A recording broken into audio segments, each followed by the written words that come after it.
those people start late. Oh, we're live already. Hi, welcome. What shall we talk about tonight? Folks, with me is my good friend, Chris Nelson. Take a picture because, it's very rare when you see Chris Nelson sightings. And so I'm very happy to have him here. Chris, thanks for coming. Thank you very much. We also, another familiar face you guys know is Kyle Rawlings. Now, Kyle's been having mic problems right now. Kyle? Can you hear me? You're very low. You're very low. But that's okay, because we all know what Kyle sounds like. And Kyle's going to get that mic problem fixed. And we're going to ask him tons of questions. Thankfully, I don't even have a question for him tonight. So I don't even know why he's here. Can you hear me now? Oh, yes. Perfect. There's a disconnect with my interface, apparently. But okay. Yeah, all you right. sound perfect. But Kyle, thanks for coming Great. back and getting our two additional guests here. Absolutely. Patrick, Ed, they're the best. Okay, so let's take a moment for each one to talk about themselves. Patrick, why are you here? I have no idea. I am here in a roundabout sense because Kyle's here. Because actually, the day that Joe had posted that he, he's congratulating Kyle being a new editor, I actually mobbed on Kyle's Kool-Aid a little bit and was like, "Hey, like if you need another hand or need another set of eyes," and he's like, "Yeah, absolutely." So, yeah. So just that everyone knows, that means that Patrick is also one of the editors on Supernatural Encounters. Which is coming out soon. We're going to be talking about that today. So Patrick, I'm very happy to have you here. Edward, go ahead, say hello. Happy to be here, Matt. Thanks for having me. I'm Edward. I am also one of the editors of Supernatural Encounters. Official OG editor. The original. I am. Yes, I am. An official Legends novel, originally intended for publication on Hyperspace and coming out shortly with an extended edition. Thanks to the approval of Lucasfilm, and it's been an absolute privilege helping Joe out with the material, and it's been great to get to know Kyle and Patrick and all of the other editors and proofreaders who've come on board this phenomenal project. And if anyone wants to see updates on the StarWarsTimeline.net, Joe's been providing updates twice a month and showing artwork. The artwork looks amazing, by the way, I want to say. I don't think I mentioned that last time we did this stream on it. But it looks absolutely fantastic. I believe he got the artist from Fantasy Flight, correct? Does anyone know? Yes, one of the artists, Guillem Dukos, does do Star Wars artwork for Fantasy Flight Games' official Star Wars role-playing game. And the second artist is Chris Colt. This is going to be his first Star Wars credit, but he just has this incredible gothic, macabre style that is particularly perfect for illustrations of the old ones and other such. I think that's one of the proofs that Joe showed on his site a couple months ago. That is correct. Yes, the majority. Yeah, the majority of the artwork teasers that Joe has put out, both on his site and on Facebook, have been Chris Cole's artwork so far. I have a feeling Chris has done Cthulhu before. He has. He has, actually, yes. Tell, he has that artwork style. No, there's nothing against that. I could just tell by that artwork that was presented in there. But definitely both of those are excellent artists. The book is more than double its size than originally intended. Is that correct? That is correct. More than double. There was so much material that was excised from the original publication for a plethora of reasons. One was the Sith material, which was excised due to potential concerns of a continuity clash with the Old Republic, and that's actually how I got involved in Supernatural Encounters, was squaring that away and working on the Sith material, making sure that it was up to date continuity wise and restoring and adding that content for the extended edition. That is one of the most exciting things for me. I just wanted to say is the Sith material, because that, like Edward said, that wasn't in the originally released version, and there was like an outline or table of contents that listed it, and I was like, oh no, where is it? And Edward and one of our other editors, Ryan, are like the supreme experts on Sith lore, and it is like very much something for everyone to look forward to, like everything that happens there. So and again, you don't have to give us spoilers if you don't want to, but I'm going to go ahead and ask, are we going to see a loose lineage of the Sith? I would say people. I would say that and then some. Joe has just such a steel trap mind when it comes to continuity, and Abel G. Pena, of course, who authored Evil Never Dies, the Sith Dynasties, he contributed to the Sith material as well. I'd say we have a pretty good lineage of the Sith. I'll try and avoid spoilers, but there's a lot of continuity. I wouldn't necessarily say errors, but there's a lot of continuity anomalies in Sith history that date even as far back as the 1990s that are rectified and reconciled and stitched together in the extended edition. Well, that's what Joe does best, is tying things together. Speaking with Joe, and we've had several discussions. Some would call them arguments, but it never got heated between us. In fact, no one laughs more than Joe during a conversation, whether he's agreeing with you or disagreeing with you. It's all, he knows I am against mixing canon. G.I. Joe never plays with He-Man. That's how I've always been. Joe's like, well, now you do know Other Space, right? And you do know this Marvel issue when Lando. Yeah, I do know all that, Joe. And don't try to make sense of. Well, it does make sense when you think about it. I don't want to hear your rationale. I'm not here to hear your logic, which is impeccable as always. Joe's a very smart guy, and he has a mind like a steel trap. Which I'm someone who looks for my cell phone while I'm on the phone. Okay, that's happened more than once. That's very relatable.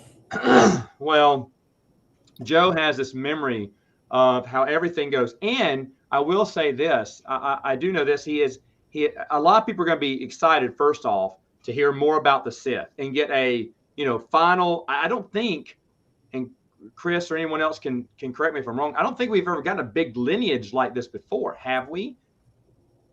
I want to say in Ryder Wenham's Guide to the Force, it didn't give us anything like that. Chris, you're thinking. Yeah. Pontificating. Well, no, there's going to be nothing like this. I mean, certainly on this scale, right? That's undoubtable. Yeah. Yeah. Okay.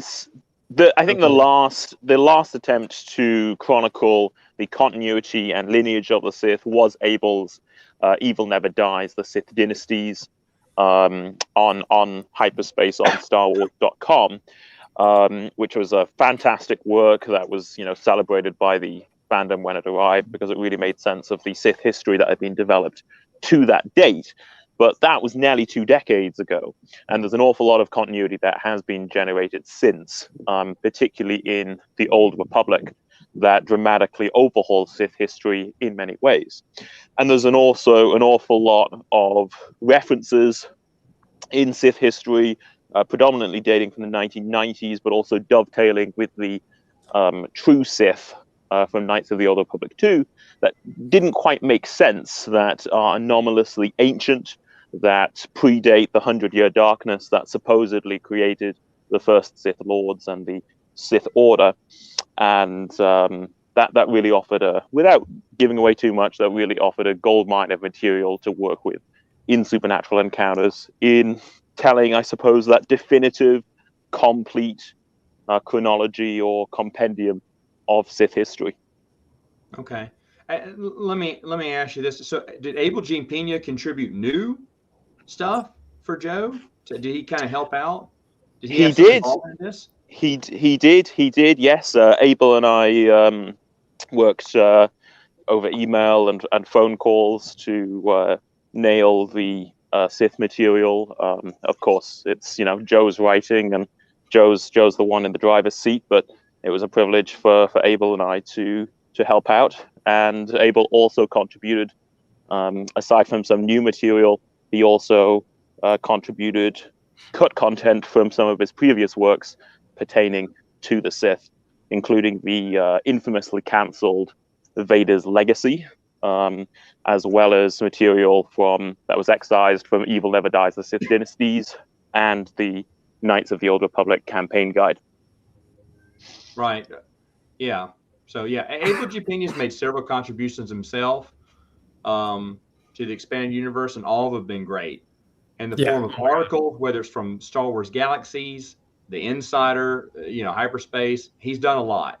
I grew up on that work, and yeah, my God, and it's so exciting. Like, I can only say so much. Edward basically covered it, but I was like, there's stuff that people have never seen and may never see that Abel, in a sense, contributed, and that's being drawn on, and it's very exciting. So.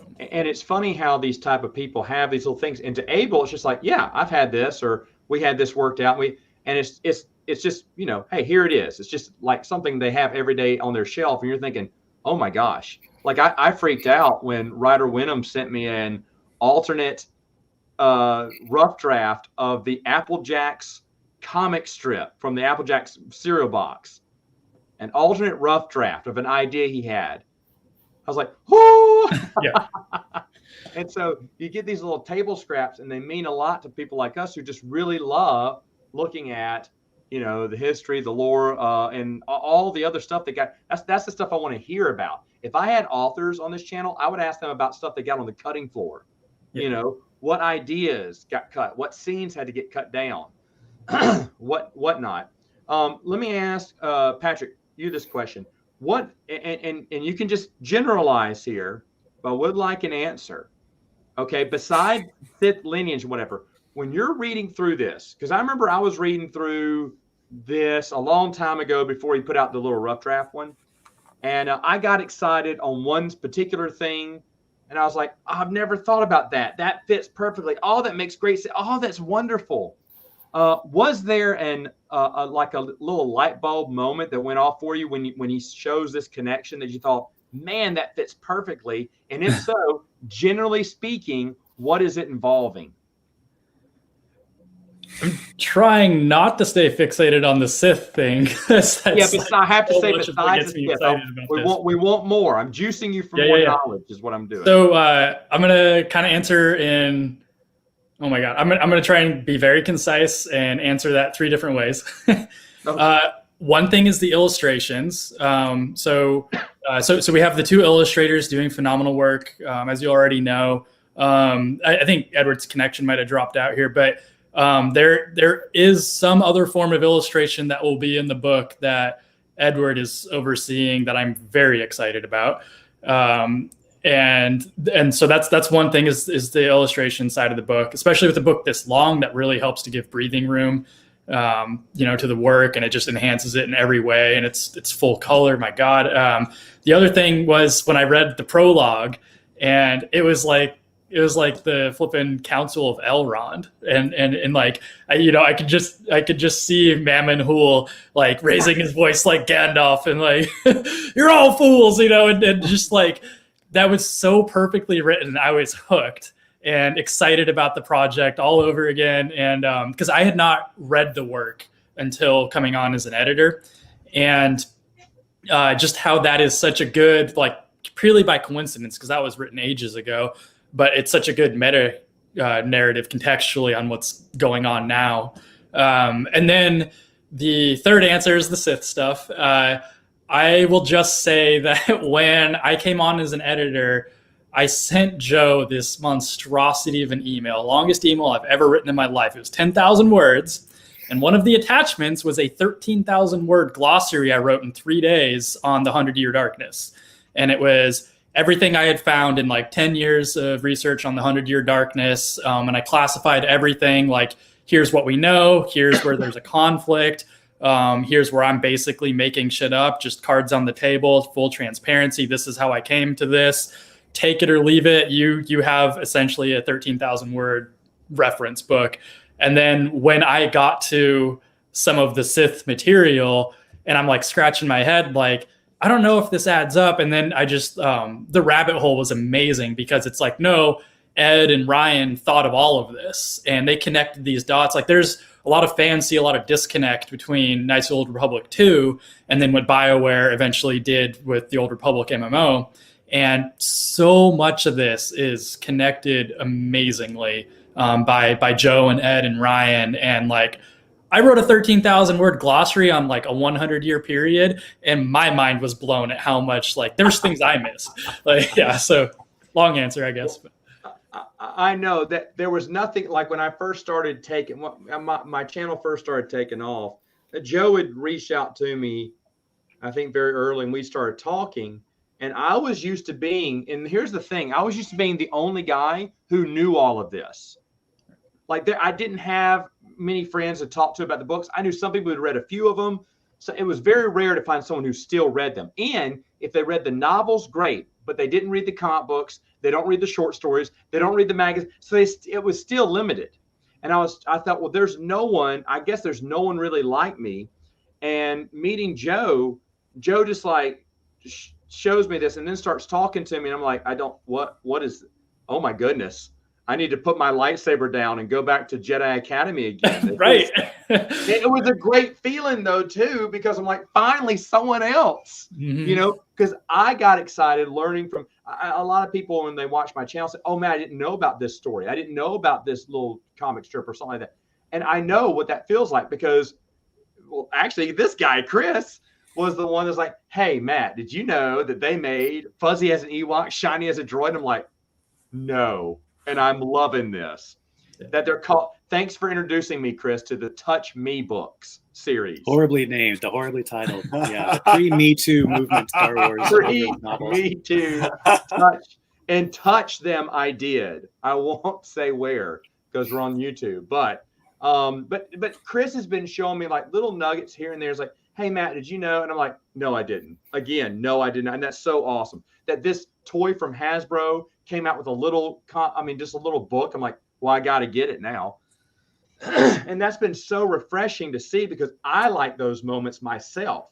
The Return of the Jedi pop-up book, Adventures in Arts and Shape, Colors and Shapes or whatever. Just wonderful little nuggets that aren't really epic in any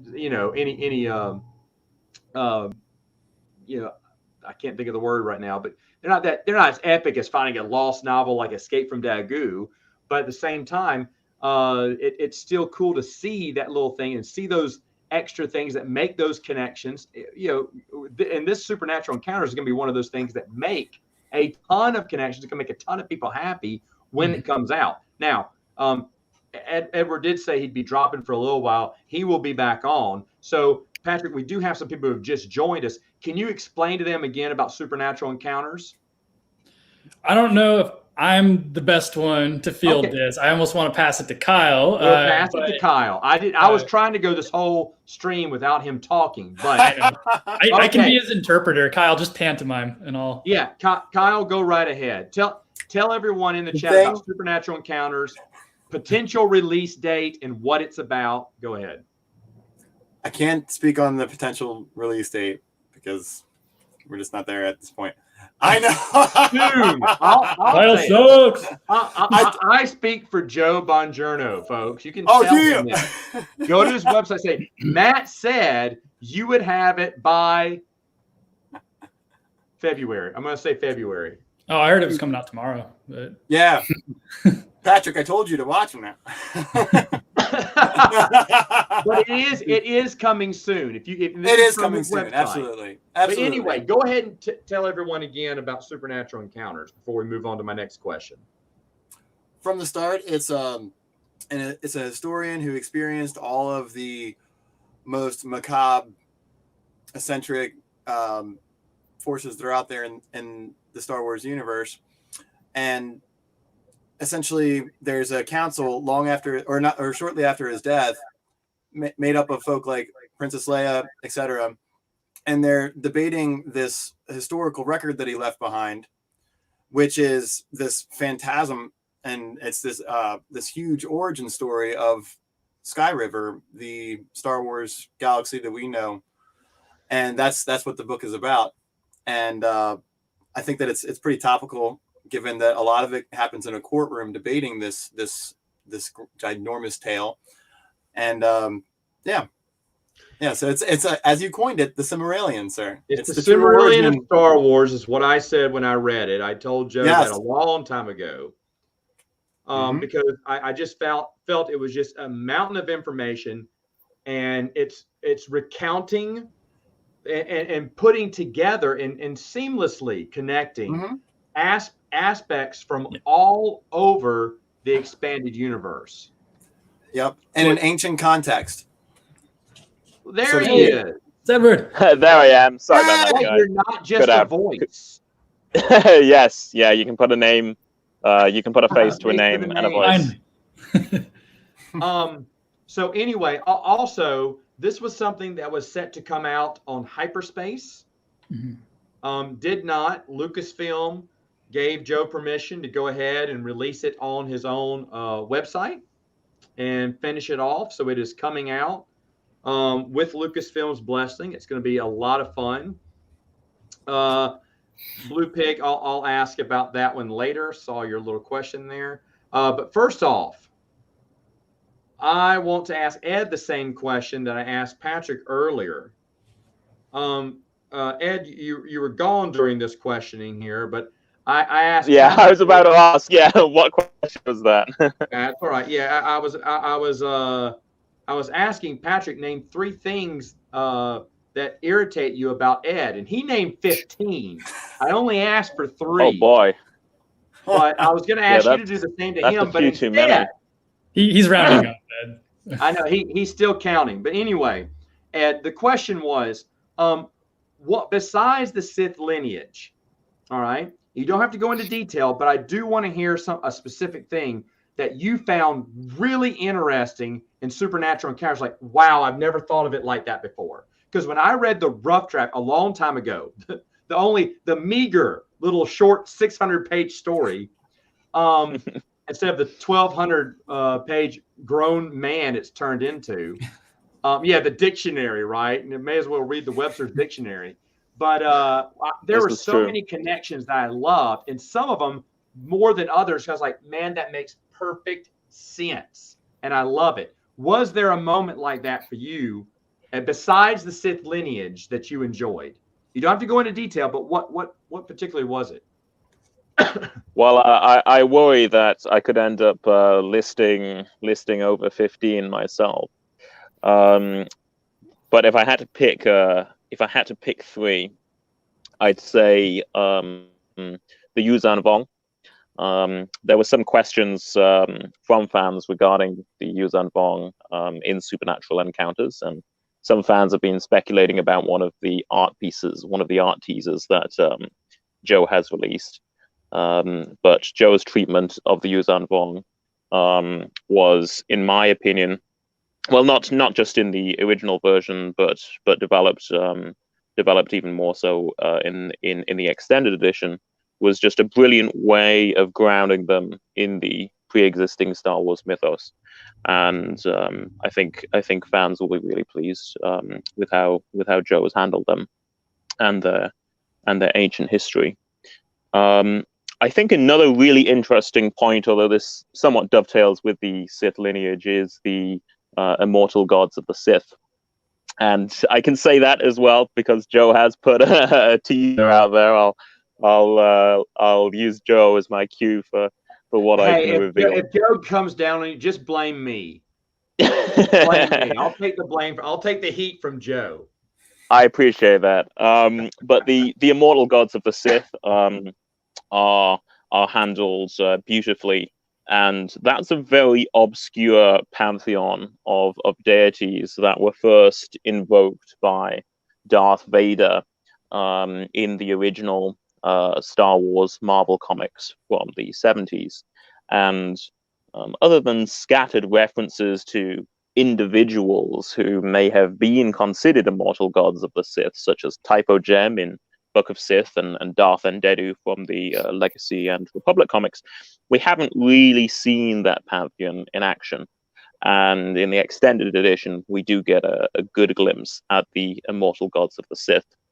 So they were handled perfectly in my view, in a way that was really mind blowing, and connected a lot of the Sith mythology with the old ones and the architects as they were fleshed out by Joe and Rich in Cult Encounters and the first release of Supernatural Encounters.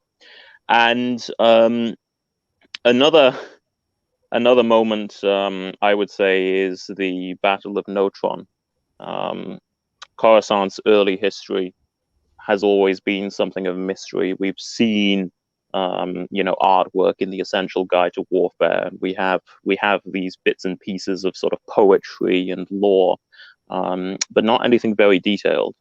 And the extended edition adds even more detail to Coruscant or Neutron's early history than we saw in the initial release. So those would probably be my 3 picks for my favorite or most mind-blowing, really, lore bits and bobs from the extended edition. That's awesome. Yeah, Jason's Fried Guide to Warfare. Very, very few source books, whatever, made me drop my jaw. I was blown away when I read that. My expectations were, I think I bought 3 of them to read, and it was the Atlas, Ryder Wenham's Force, Guide to the Force, and then Guide to Warfare. I just got Guide to Warfare because it was there. I said, well, I'll just get 3 of them like this.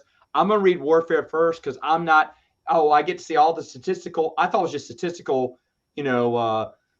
information about all the Empire ships, all the Rebellion. I didn't know exactly what it was, and that just blew me. It ended up being the best out of the 3, and those are 3 really good source books. But that one, and you're right, Jason Fry's left you with even more, not more questions, but more questions. Like, I want to know more about this, and some of this oh, go ahead. And I think, Matt, that part of the appeal of the Essential Atlas and the Essential Guide to Warfare is the fan involvement in both projects. The Essential Atlas, Jason Fry and Dan Wallace are phenomenally knowledgeable in all areas of the Star Wars lore, and they have fantastic prose and they're fantastic writers, but they're also very involved with the fan community in a way that Joe is as well. And the Essential Atlas was essentially managed as a sort of fan project in many ways. It included, so many users of the Jedi Council forums in particular, in a very collaborative process. And one of the editors of Supernatural Encounters, who Patrick mentioned before, Ryan Shepard, he was one of those, credited contributors to the Essential Atlas. And another one of those fan contributors, went on to co-author the Essential Guide to Warfare with Jason Fry, Paul Oakhart. And I think that degree of collaboration with the fan base is one of the elements that made, the Essential Atlas and the Essential Guide to Warfare such mind-blowing reference books, is because they were crowdsourced in terms of the brainstorming and in terms of compiling all of the lore together. And I think, or at least I hope, that that's going to be one of the success points of Supernatural Encounters as well, is that with Joe's deep links to the fan community and that collaborative process of sort of mining the lore for every golden nugget, for every gem, that no stone will be left unturned, and I hope the final result is a very definitive compilation of all the lore that fans might be interested in. And that's a good point you made. I think this is something that a lot of fans like yourselves and others have been contributing to it. I gave Joe a note a long time ago, and he said he changed something. Now Joe is, and you guys know this, but Joe is someone who is very open to feedback. He doesn't get defensive. He doesn't get up, and because, and I've said this several times, but I'll say it again, because every time I've questioned his timeline, he'll just go ahead and change it. I was like, no, I want to know why you have this above this, because I gave him my reasoning, and I said, but I want to know why you had it. He's like, nope, that works, change, done. I was like, whoa.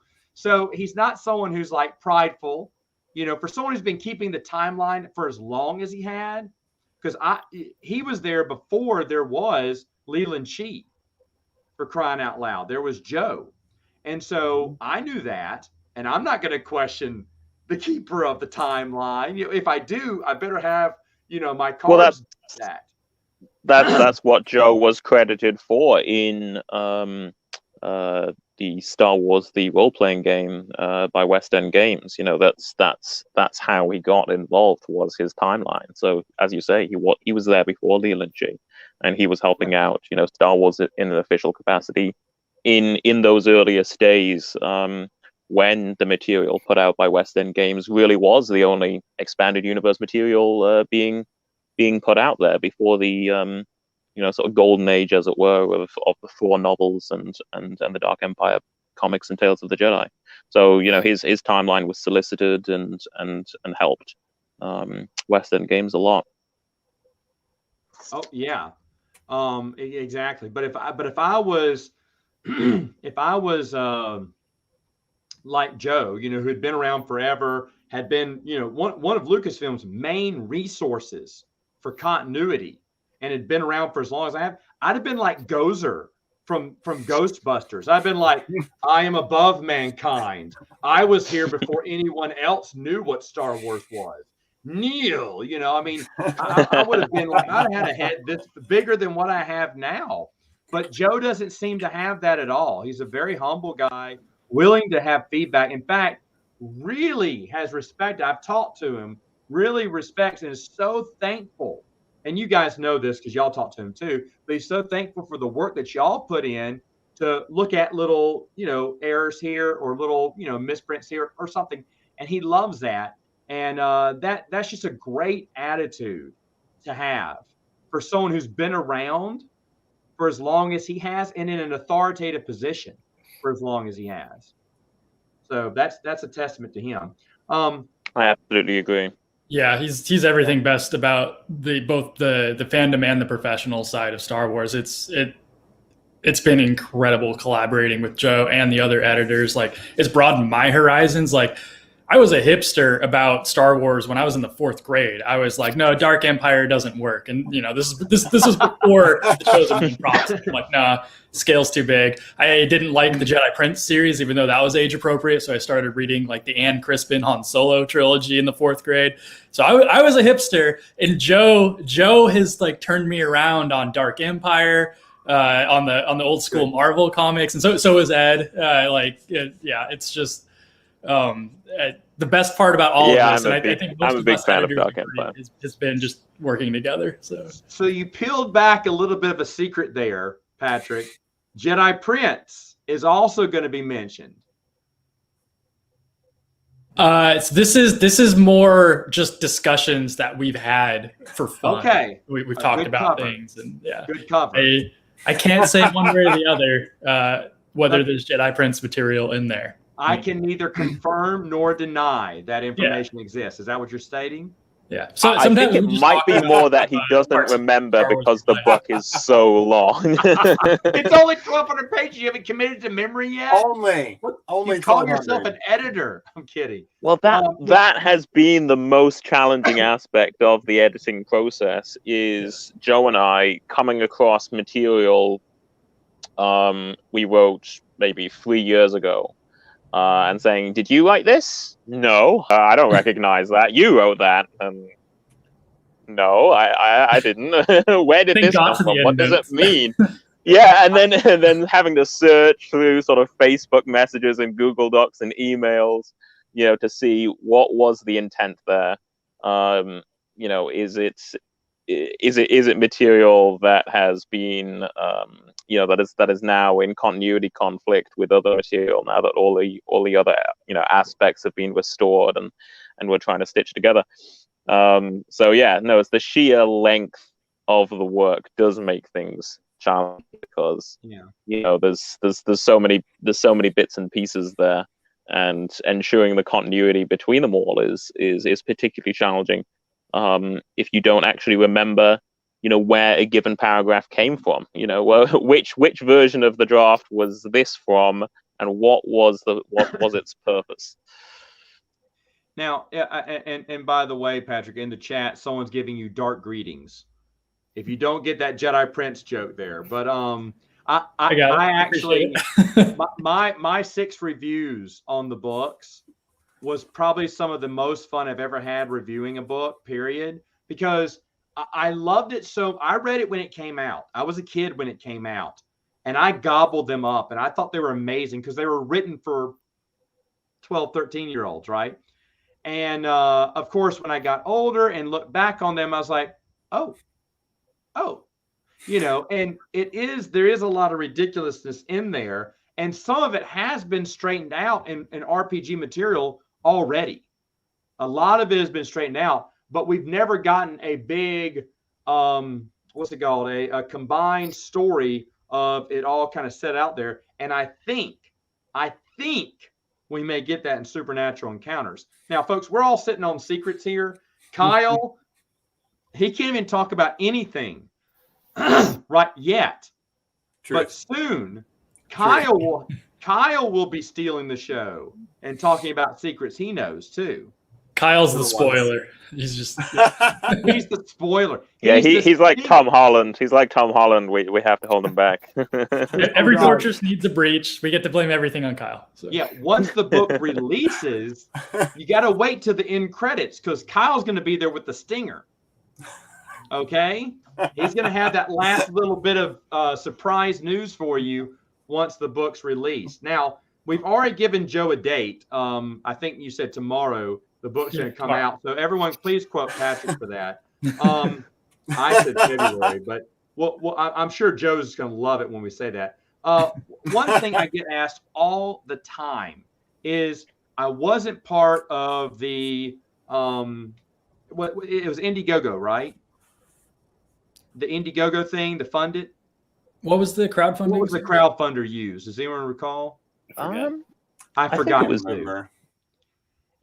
Either way, they weren't a part of that crowdfunder. And now Joe's already said he's going to release this book for free, digital copy on his website. I get this question a million times. Will there be a way for someone to get it in physical print? I don't know after it's released, but as recently as yesterday, is still not too late to be a backer and get a copy. Oh, how do they do that, Patrick? Because that's I will let one of them feel bombarded with. Talk to Wait, I would just. Oh, go ahead. I would just say message Joe on Facebook. He's very available. Or email him. He's very responsive to emails as well. And there's also a Discord server for Supernatural Encounters discussion and analysis, which I think Joe has provided a public link to on the Star Wars Expanded Universe timeline on Facebook. And Joe is very accessible via Discord as well. That was around September, October when he did that? I think so, yes. I think so. I don't remember the date exactly. I don't remember. But to be honest, there's not that many posts, folks. So you just scroll down a few months and you or you can just comment, or you can, I've seen quite a lot of fans comment Joe up on Facebook on one of the posts. Unlike exactly. Me, he is hip on the social medias. Okay? He is hip on the social medias, and he's very accessible on Facebook. And cool. I've had friends of mine. Yeah, even Discord. Right? I've had friends message Joe on Facebook and ask if they can contribute for a physical copy, and he's set them up easily and happily. So okay, for a few people here, if you're not social media friendly like myself, just go on his website, reach out to him through his website. Joe always answers his emails in a timely manner. Always, even when someone's sending maybe a joke email to him, he'll respond right back. Just saying. Yeah, so, and I believe his email is the Sith Empire at msn.com. Is that correct? Well, yep. Well, there we go. Let's dox him while we're at it. I'm kidding. I'm kidding. No, he's got his don't worry. He's got his email. Here. Just a moment. Just give he's him got right now. He's got his email. He's got his email linked to his Facebook page. So he does take emails. Yeah. We're not giving anything away. All right. So well, at least I hope. I think so. Now you've got me paranoid. Now I'll have to triple check. But it's too late. It's too late now. This is why I let. Sorry, Edward... Joe. No, anyway, someone asked in the chat, I believe Blue Pig was, about Alien Exodus. Of course, we all know about that. My question to you is it Alien Exodus is something different than Supernatural Encounters. However, I wouldn't care. Who owns Alien Exodus? Who was supposed to be in charge of that? I don't recall right now. Does anyone know? Was that a project with no one assigned to it, Chris? You mean the original? The trilogy that was ultimately produced, I think, actually has Lucasfilm branding on it, right? And I know there was. Yeah. Right. I think there was an idea at one point that it would be, officially Star Wars something, but I still think something in the Lucasfilm satellite ultimately published it through its imprimatur. So yeah, I don't know what that means about its current rights management, but it's a Lucasfilm centric project.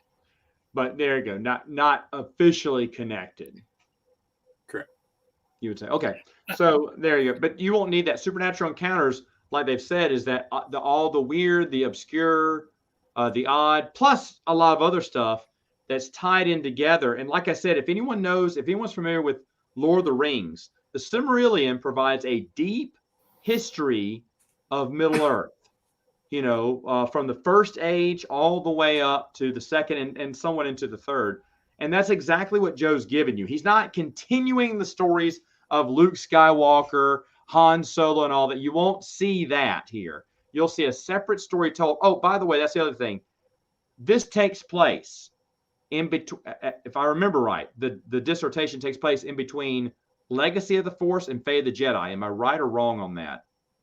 I believe it's set earlier, so it's set in 35 or 36 ABY. Okay. So I believe it's set before Legacy of the Force. But some fans did wonder why wasn't it set after Legacy of the Force.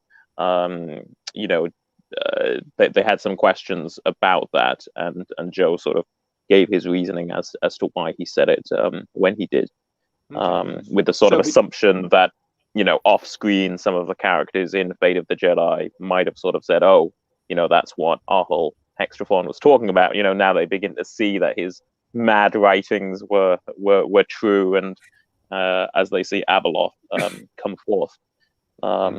But yes, the present the historical council material is I believe set in 35 ABY, and then of course, as you say, the Silmarillion compendium of history stretches all the way back. All the way back. Yeah, all the way back. Celestials and the way back. Yeah, all that stuff. The Alien Exodus material is incorporated as well. Yeah. I just have to say I'm incredibly excited about that. That's one of those things that I talked to Joe about at this point. I don't know, 2 years ago. I was really curious, was that going to be there? And when he sort of said, maybe, right? This got me going, and I started pitching some other things too. I said, if we're going to go, again, Lucasfilm centric, right, rather than just Star Wars, and I'm thinking, and for folks who don't know, I see some stuff in the chat. I mean, just Google Alien Exodus Star Wars. You'll see the whole saga. I think you can even still find the original process for what that project was going to be. Something almost a little bit like Supernatural Encounters, at least with regard to an attempt at an origin of our universe, right? But it's ultimately published later in a trilogy form called Alien Chronicles. But I'm thinking, with the obvious things that I love to talk about, the Willows and stuff like that, I started joking with Joe, look, like Lucasfilm produced a film with Jeff Bridges called Tucker, A Man in His Dream, which is about an American automaker. I'm thinking, let's find a way to pull that in somehow. I want this to be the ultimate Lucasfilm centric. I want Howard the Duck. I want Red Tails, whatever that World War II movie. I want to find a way to pull it all in. You are that guy that says, no, guys, one more shot, then we can go. One more shot. It's terrible advice, Chris. Terrible advice. And I'm also someone who's been thinking this entire time how G.I. Joe and He-Man or whatever you said could fit together. So but you got your wish when it comes to E.T. I know that. Yeah. But I don't think the great thing is I think that's already established. I think Joe's just going to provide an even more robust sort of, basis for right. right? Exactly. They're there in the Phantom Menace and got fleshed out in the EU already. And I think there's definitely are similarities between Alien Exodus's approach and Supernatural Encounters, and of course inspiration in the sense that the original premise of Alien Exodus was for the most part incorporated into Supernatural Encounters. But for those in the chat, who perhaps are too busy watching to give a quick to do a quick Google, Alien Exodus was intended to be an origin story for humanity in the galaxy far, far away, and it involved humans from Earth. This is a quick summary. I'm not nearly as much an expert on this material as others, but the origin story brainstormed was that humans from Earth, from our universe, were transported to a distant galaxy, and in Alien Exodus, they even travel back in time to make that journey. And Earth is therefore connected to the galaxy far, far away in Alien Exodus. And we see a similar treatment to humanity in Supernatural Encounters. Well, that's interesting. I mean, Earth is elsewhere in established Star Wars lore, right? And again, that the AE/AC trilogy would have been a really neat additional way. But once again, thanks to Joe and you guys, the editors, it's good to know that we might get more of it there too. So that's really cool. Really exciting, which makes all of us, by the way, part of Star Wars continuity too, right? Right. Yeah. Right. Exactly. Well, it has. It's even given an astrographical position in the Essential Atlas, and one of the interesting things about that positioning is that it's given a position in the Outer Rim that is in the galactic north, where the as it were, the boundary between the Outer Rim and the core worlds is relatively very thin. So even though it's in the Outer Rim, just as our real Earth is in the equivalent of the Outer Rim, the Orion's arm of the Milky Way galaxy, it's also simultaneously quite close to Coruscant. So I think even in the Essential Atlas, there was that strand of thinking of, oh yes, can Eartha, the name for Earth, in the expanded universe, can that be our Earth that's sort of in the outer rim of the galaxy, but also close to Coruscant? And Eartha is a great mystery in Supernatural Encounters, and there's a lot more there I want to say involving multiple Earths and so forth that we've already seen a little of in the first edition, but I'll bite my tongue on that. But we're getting all the free samples here. It's not a straightforward story, that's for sure. It's a story with meat to it and complexity. Can I spin off of that a little bit? No. Kyle, what? No, I'm kidding. Go ahead, Patrick. Well, just the point Ed made about like Earth, kind of like, could it be our Earth, right? That is one of, I think, the best approaches to kind of making everybody happy. Like, you don't want to answer every question, but you want to present potential answers to every question. So that's part of the genius of Dan Wallace and Jason Fry is. They're not saying that's our Earth, but if people would like that to be, there's the avenue, right? And that is like very much Joe's approach to whether it's one canon or tie-ins with Lucasfilm properties. If you don't like tie-ins, Joe's not saying this absolutely exists in Star Wars. If you do like tie-ins, Joe's like, here's probably what you're looking for. And that's just such a good approach. And I do have to give a shout out to one of our other editors, Harry Henry. He is so incredibly knowledgeable about Lucasfilm. And there's been a lot kind of refined. And this goes all the way back to Alien Exodus, as Chris and Edward were saying, because Alien Exodus was actually connecting American Graffiti and THX 1138 to the Star Wars universe originally. And it was a pretty progressive work too, because you've got Henderson, a given name for one of the characters in, or a surname for one of the characters in American Graffiti, and that's shortened to Henders because it's supposed to be in the future where things were a little less, male normative and all that. And this is an outline from like the 90s that was essentially scrapped and then became the Alien Chronicles by a different author. But those Lucasfilm connections are they go back, so there's a lot of precedent. Yeah, and it's too bad that Harry Henry wasn't friends with Kyle, or else he would have gotten an invite too tonight. I'm kidding. He's in the chat, so here he is. Harry. Love you, Harry. I really want to Harry. see you and Chris have a discussion about Lucasfilm stuff now. Someday. Yes. I would like to see an entire stream of that now. I bet it could go on for 3 hours. For anyone who doesn't know, if you're just Googling this stuff, right, and finding forums and about really anything Star Wars or particularly SC, I mean, I've seen Harry Henry all over them for years, which is great. So he's an amazing resource. It's great that he's here. Yeah.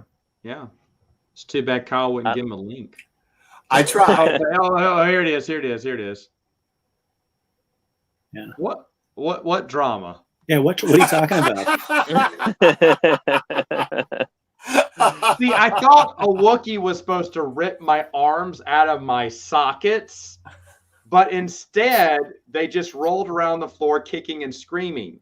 Now, see, Chris, this is why Scott said get on this, so I wouldn't say stuff like that. I'll get back to. Go ahead. I was just going to say, to add to what Patrick was saying, is I think that's one of the geniuses of Joe's style, is that Supernatural Encounters is told from an in-universe perspective. It's an in-universe mythology, and that means, and it's deliberately written in that way so that fans can buy into what they want to buy into. Because whenever you're doing something as ambitious as the Silmarillion of all Star Wars, you want a mythology that all fans are comfortable with and all fans can enjoy. And some fans prefer a more supernatural take on the origins of the galaxy, of the Jedi and the Sith and humanity and so forth. And some fans prefer a more naturalistic or scientific perspective. And Supernatural Encounters, gives every stripe of fan the elements that they want to see in the galaxy's origins, while also telling that in this in-universe context that allows them to say, oh, well, Cult Encounters, it told a different story. And it did, because Cult Encounters was told from the point of view of the dark side cults, the evil cults who glorify the old ones and view them as older and mightier than the ones of Mortis. Whereas Supernatural Encounters, we are seeing the Osarian story that is grounded in the light side and tells things from that perspective. So there's definitely room for interpretation in the narrative of Supernatural Encounters, and there's many ways of interpreting it, and that ambiguity is intentional, and it's to allow fans to have whatever headcanon they want regarding the ultimate origins of the galaxy and the big questions in the galaxy, like what is the Force? Is the Force conscious or an unconscious energy field? Is there an afterlife, or is it a specific immortality? All these big metaphysical and mythological and prehistorical questions are left for the fan to interpret, and I think that's why, no matter what your personal preference in Star Wars metaphysics, I think Supernatural Encounters is going to be enjoyable in that fashion, because it doesn't try and impose one particular interpretation upon you. That was another one of the things I was just about to say. I think Supernatural Encounters for the Star Wars fan is going to have something for everyone. It doesn't matter which area you're interested in. It doesn't matter if you're just comic books, if you're novels, if you're whatnot, or if you're just role playing. There's going to be something for everyone, I think, here that's going to be like, yes, they finally explained that. Or they finally kind of put this in one big structure that I can read through and get a full understanding instead of having to go to all these multiple different references. Jason Fry did that with Guide to Warfare. He took a bunch of his articles they'd already written for Wizards of the Coast and whatnot, combined them, kind of streamlined them, expanded on a few of them too. And to me, it was like, oh man, this is perfect. That's what you're going to get here with Supernatural Encounters, except 1,200 glorious pages of it. Okay, that these guys have tirelessly been reading over and being like, you know what, Joe, this is why he didn't get me to be an editor, because I would have been like, stop writing. This is taking up too much of my time. No, I'm kidding. Well, I hate to say it, Matt, but one of the common jokes that I had with Joe is that I was the worst editor because while an editor's job is to be, you got to cut that. That isn't quality enough. No, condense, cut, chop, change this. Mine has usually been, what about this? Why not add this? So I've been something of the anti-editor. There you go. We all have, and I'm not unique in that respect. We all have been the worst sort of editors. Yeah, in that sense. That's great. Someone asked if Yubnub was going to be a part of it, guys. I cannot confirm nor deny whether Yubnub is in it, but who knows? Who knows? But Endor is. There's a lot of love to Ewoks. Yeah, to Ewoks love. There's a lot of Ewoks lore. My favorite thing, and this was the rough draft edition, was about the cartoons. If you turn that question on me, when I read about how he explained how the cartoons work, I was going, oh, what a great idea! And I can't think like that. It's amazing how Joe's mind works in that continuity fashion. Like, no, this is easy. So the story, nothing feels forced. None of these continuities feel forced, like we're trying to fit a square peg into a circle. Nothing like that, folks. You're really, and I haven't read the new version. I'm just going off what I know in the old version. And I think you're really in for a treat. This is going to be something I think that every fan is going to enjoy. When it comes out, it's going to be all the talk. It should be all the talk. It will be everything I will be talking about. Our entire website is going to be dedicated to aspects of Supernatural Encounters the moment it comes out, February. And you can also, if you're looking for copies on Amazon, I'm sure Chris could give you more details than that, because that's how mysterious copies of Heart of the Jedi come up too. Now you're giving secrets away. I'm giving secrets. That's right. I'm opening on secrets here. Very quiet there, Chris. That's because I'm busy on the side uploading Escape from Dagu right now. I love it. Yeah. Hey, Scott was wondering why am I not wrestling with the Wookie? Well, we asked the guys if they wanted to come join, but they're still waiting on the word from the story group to see if they can participate with far outsiders. Story group doesn't return their calls. I'm the inside track on Wikipedia. Anything you want to know about how that works, but yeah. Go. You know what? I got a few more minutes, and we've teased it like a pay-per-view. I teased it with that thumbnail. So. How does Wikipedia work, Patrick? So the idea is obviously it's crowdsourced. People are volunteering their time for free to contribute. It's like wikis are an amazing concept. Maybe not technologically so much. They're very dated at this point, but just overall the fact that like kind of the mantra of a wiki is anyone can edit it. Like even if you don't register, it still tracks your IP address. So if people are vandalizing, the changes get reverted. We know who's responsible. We can block an IP, kind of a thing. Now, Wikipedia is nonprofit.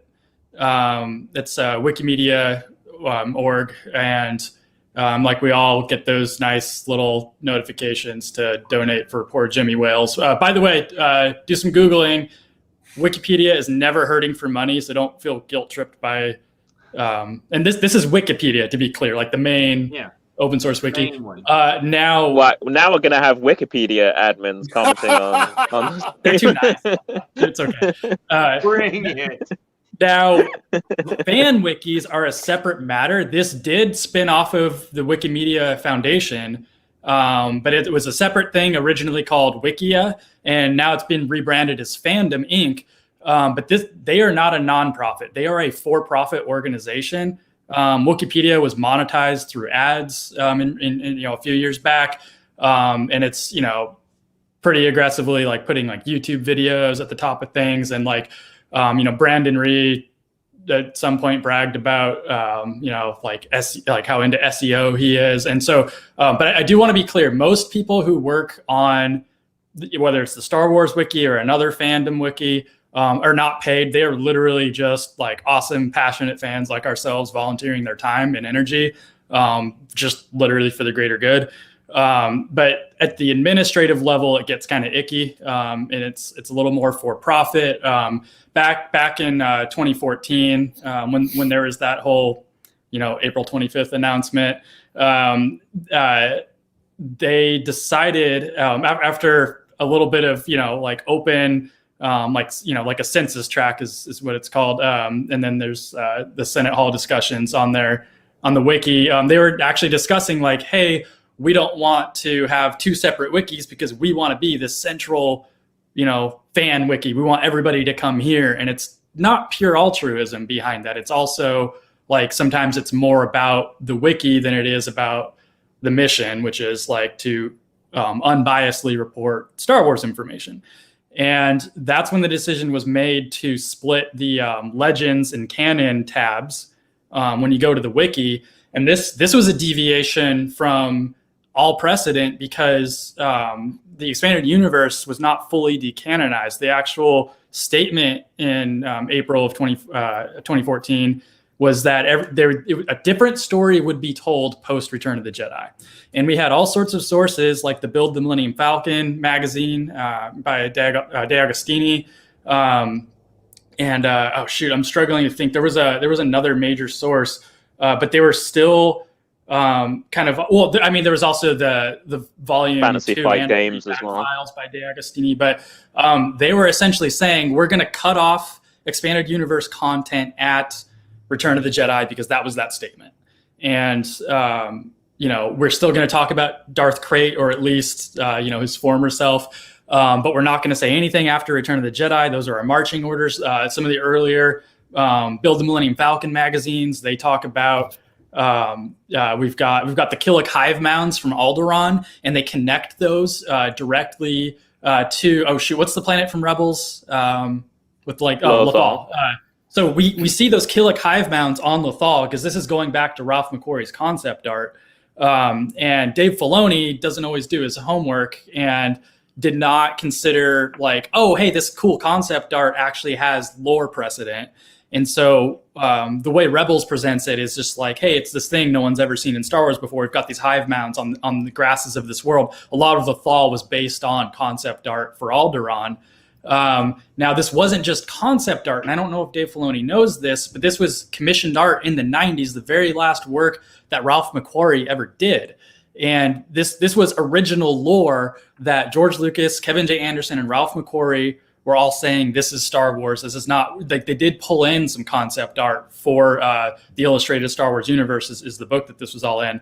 However, this was also supposed to be Alderaan. Alderaan was supposed to have planes and hive mounds, just like Lothal. Now, the Build the Millennium Falcon magazine actually connected those dots and said that these are Killik hive mounds also on Lothal. And none of this is on the wiki because they considered Build the Millennium Falcon non-canon or legends or whatever. And then when it suited their purposes for like different issues, they would say it was canon. And they've spliced and diced the Fantasy Flight Games books that even though expanded universe content in. Go for it, Ed. I've been on a sorry, bit of a roll. sorry to interrupt you there, Patrick. The desire surged forth to chip in a little, well, not necessarily a dig, but a point regarding Wikipedia's contradictory stances, which is that Leland Chi outright stated when asked by a fan on Twitter, and of course, what Lucasfilm executives say on Twitter is absolute gospel. Leland Chi said that Fantasy Flight Games was entered into the holocron as Legends. Now you will note that Fantasy Flight Games is not entered into Wikipedia as Legends. Select elements are, but a great portion of the material is treated as part of the new canon, because it transparently is. In Fantasy Flight Games itself, that material is clearly intended to be part of the new continuity. But nonetheless, Leland Chi said it was Legends. So if we're going to take what Leland says without any kind of context, why isn't all FFG material treated as Legends? And now it's also my time to, because Final Fantasy Flight was very pointedly told us that in the Force and Destiny source book. They actually talked about what was Legends, what was canon. They talked about going forward. Here's what we'll be having, and that's when I kind of tuned out. I was like, "Oh, you're gonna go to new canon? Okay, I don't have to buy you anymore. Bye, deuces." But yeah, you're exactly right. This and Chris, this is exactly what we talked about last month or earlier this month, I guess you could say, about just the picking and choosing. Mm-hmm. There's no what's it called? What am I thinking? Consistency. Thank you. In how they make these choices and decisions. Yeah. And I think, and sorry, I'll this has ended up being a long interruption, Patrick. So I'll let you get back to explaining the processes of Wikipedia. But I just wanted to say that I think, that there's a lot of inconsistency and there's a lot of cherry picking when it comes to the statements of Lucasfilm executives. So, for example, in I think it's called the Senate Hall discussion. Patrick can correct me on that, but I think this one was the consensus track because it's kind of consensus track, yeah. On the sort of discussion page for Supernatural Encounters on Wikipedia, statements from Lucasfilm executives were brought forth without bringing forth certain others. Leland Chi has answered fans on Twitter saying, oh yes, the old gamer material, referring to Supernatural Encounters, was approved. But just because it was approved, doesn't necessarily make it canonical. Something like that. And, that right there just sort of shows you, that just demonstrates that, Lucasfilm executives don't always know everything, within the franchise when they're giving those casual kind of answers. Because, if Leland Chi did know, quite frankly, what he was talking about when it comes to Supernatural Encounters, he would know that it wasn't old gamer material. Cult Encounters was, and Supernatural Encounters was going to be, but it wasn't even written when Gamer was cancelled. It was rather a novel that was planned and commissioned for the Star Wars hyperspace service on StarWars.com, which was at the time run by Pablo Hidalgo. And it was Pablo Hidalgo who was sent the original manuscript very long back then, 500, 600 pages back then, in 2008. It was Pablo Hidalgo who was sent the original manuscript for Supernatural Encounters by Joe and commissioned the work from him and, did all of the licensing and legal documents and so forth with Joe. So it wasn't Leland Chi who was in charge of that. It was Pablo Hidalgo. So obviously, you should really look to Pablo Hidalgo for sort of confirmation of Supernatural Encounters origins back then. But then it becomes Matt Martin later on, because Matt Martin is then the member of the Lucasfilm Story Group who was the one who approved Supernatural Encounters publication in 2015 and reached out to Joe and Rich Handley regarding these stories to put them on the Star Wars blog. And Matt Martin, he said on Twitter, when a fan asked him, is Supernatural Encounters, part of the new canon or Legends, he replied Legends, in that usual manner he did, which was, it was, I'm pretty sure it was part of the Legends storytelling or something like that. Now, obviously, that isn't an answer that a Lucasfilm executive gives to a random work of fan fiction, right? And like Joe is already talking to licensees of Lucasfilm who've even labeled it Legends. I mean, he has the proof on that too. So, yeah, and by the way, Matt Martin is someone who always has an open invitation to come on the stream because I'd love to talk with him. Chris would like a lock of his hair. We would really love. Out of everyone I could think of, well, never mind. Pablo would be always welcome too, and of course the Chief always. But Matt Martin is pretty high up there on my list to get on my channel. Chris, you wanted to add something earlier. Can you go ahead and expand? I did, and this has all been fascinating. I've been so honored to, first of all, just be here and listen to you guys alongside the audience here in real time to everything we're going to read more about in this book. But on the Wikipedia discussion, Patrick, I'm glad you mentioned what you did because, again, and as I said in our last chat, Matt, and as I've said for years about Wikipedia, it's important that fans understand how it actually works, right? That, like as you said, Patrick, there's often this sense I think that a lot of fans have that it's this.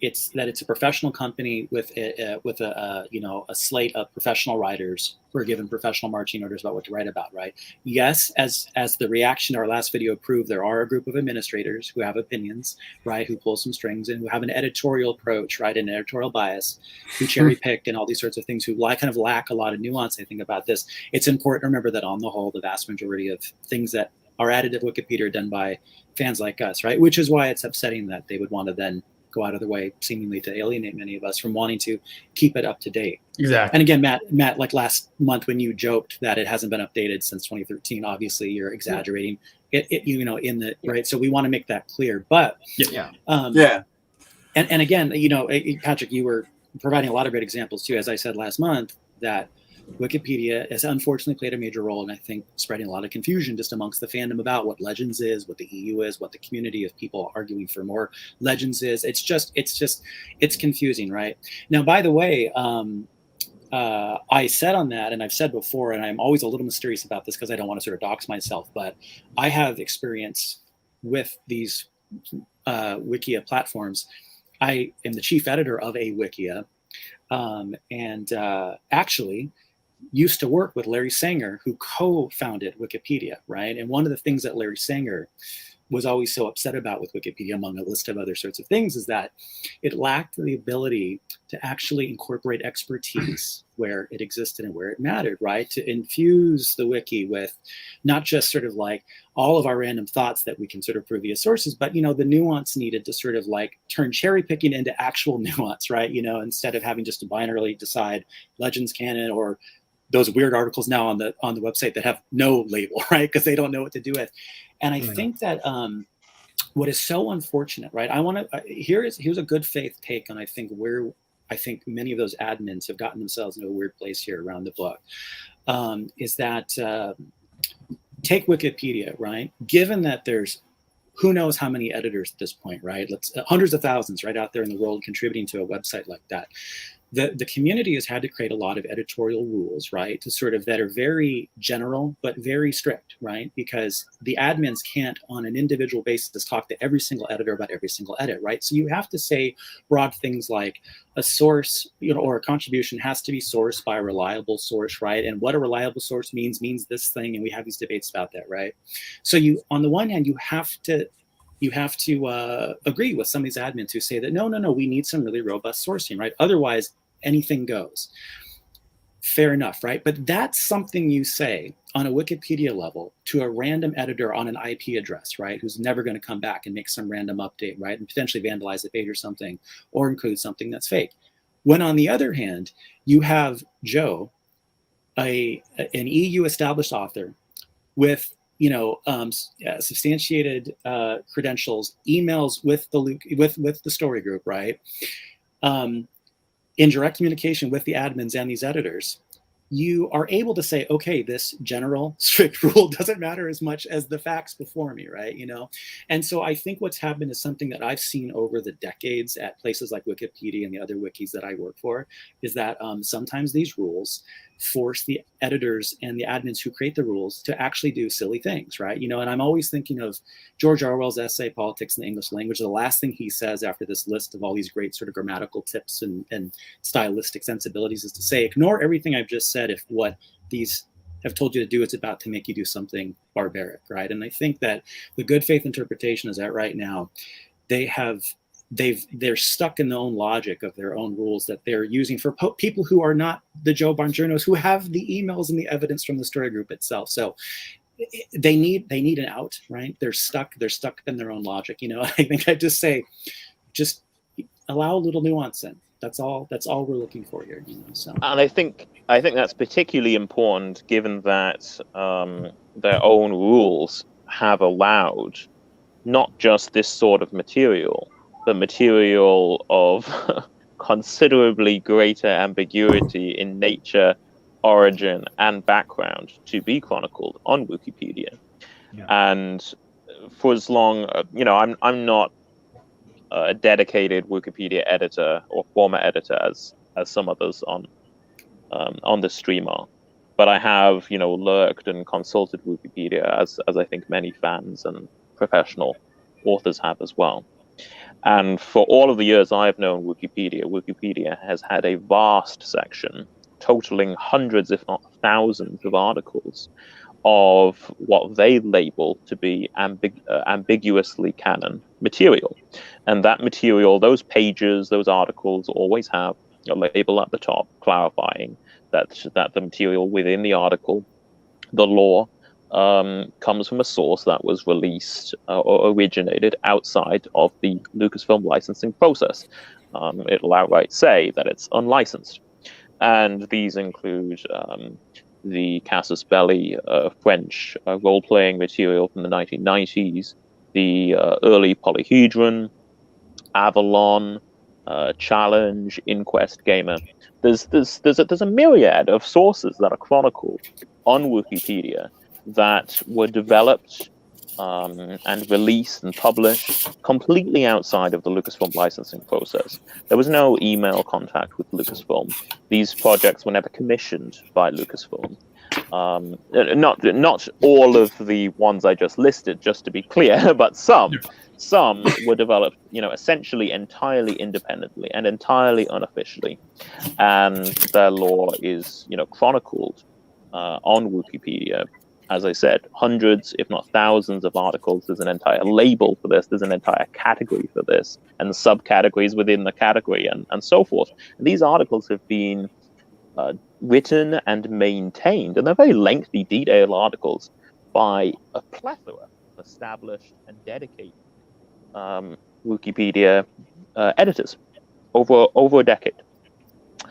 And Supernatural Encounters, in comparison, is a work that was commissioned for Star Wars Hyperspace, that was submitted to the Lucasfilm story group, multiple different members of the Lucasfilm story group, multiple different occasions over multiple years, and approved for publication.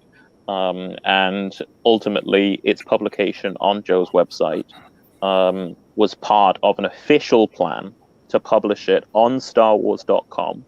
And, Matt Martin of the Lucasfilm story group, asked Joe if he was all right cutting Supernatural Encounters into parts because of its great length to be published on the new Star Wars blog that was created on StarWars.com after the reboot. And Joe, suggested back to Matt Martin of the Lucasfilm story group, well, why don't I just release it on my personal site like Abel released Skywalker's, and then it can be linked on the Star Wars blog. And Matt Martin approved this method of publication. So Joe went ahead and published the first edition of Supernatural Encounters, excising certain materials that are being restored in the extended edition.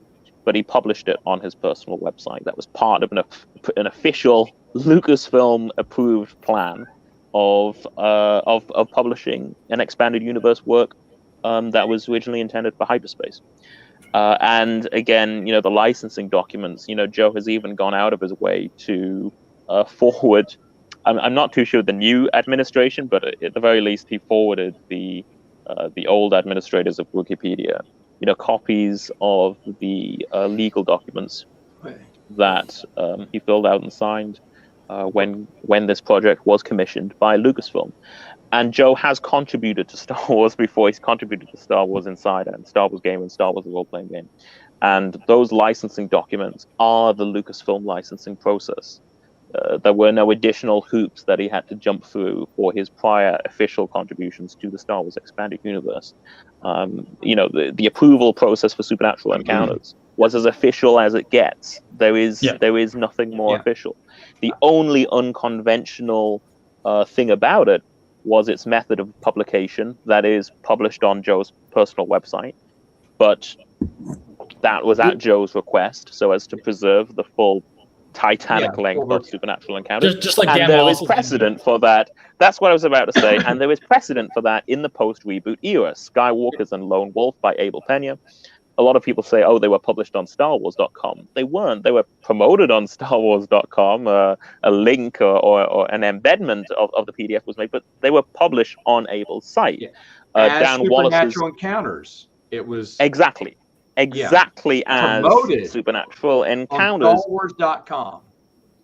And Dan Wallace's endnotes and some of Jason Fry's material, like the extended edition of the Essential Atlas and associated material, they were published on their personal websites and promoted on the StarWars.com blog nearly a year later. It wasn't even a simultaneous thing. Like, they were out on the author's personal websites long before they were promoted on StarWars.com. So that has just been the unconventional method that Lucasfilm has approved multiple times over for what, in Lucasfilm's view, are old Legends works, old official Legends works that they've allowed the authors to edit, to, bring up to date over the years. Abel did the same for Skywalkers.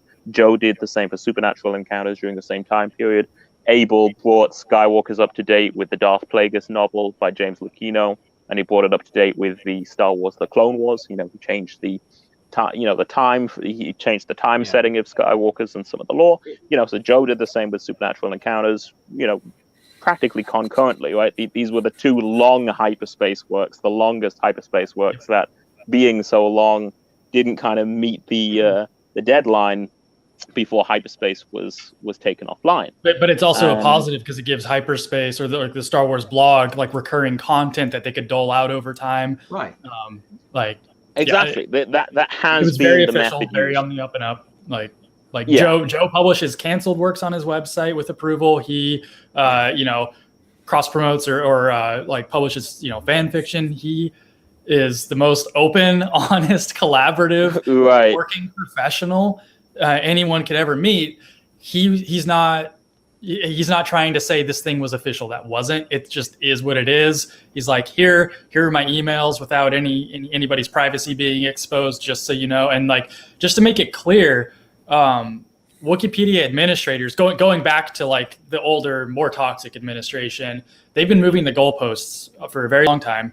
The fact that Joe was even put in such a defensive position to be saying, here's the tax documents, is grossly unprofessional on Wikipedia's part. And of course, it wasn't enough to move the goalposts again. Ed's talking about, they've got these templates at the top of some pages saying, hey, this is from a work that was never officially under the Lucasfilm license. So just grains of salt. We don't know, but we're just documenting it.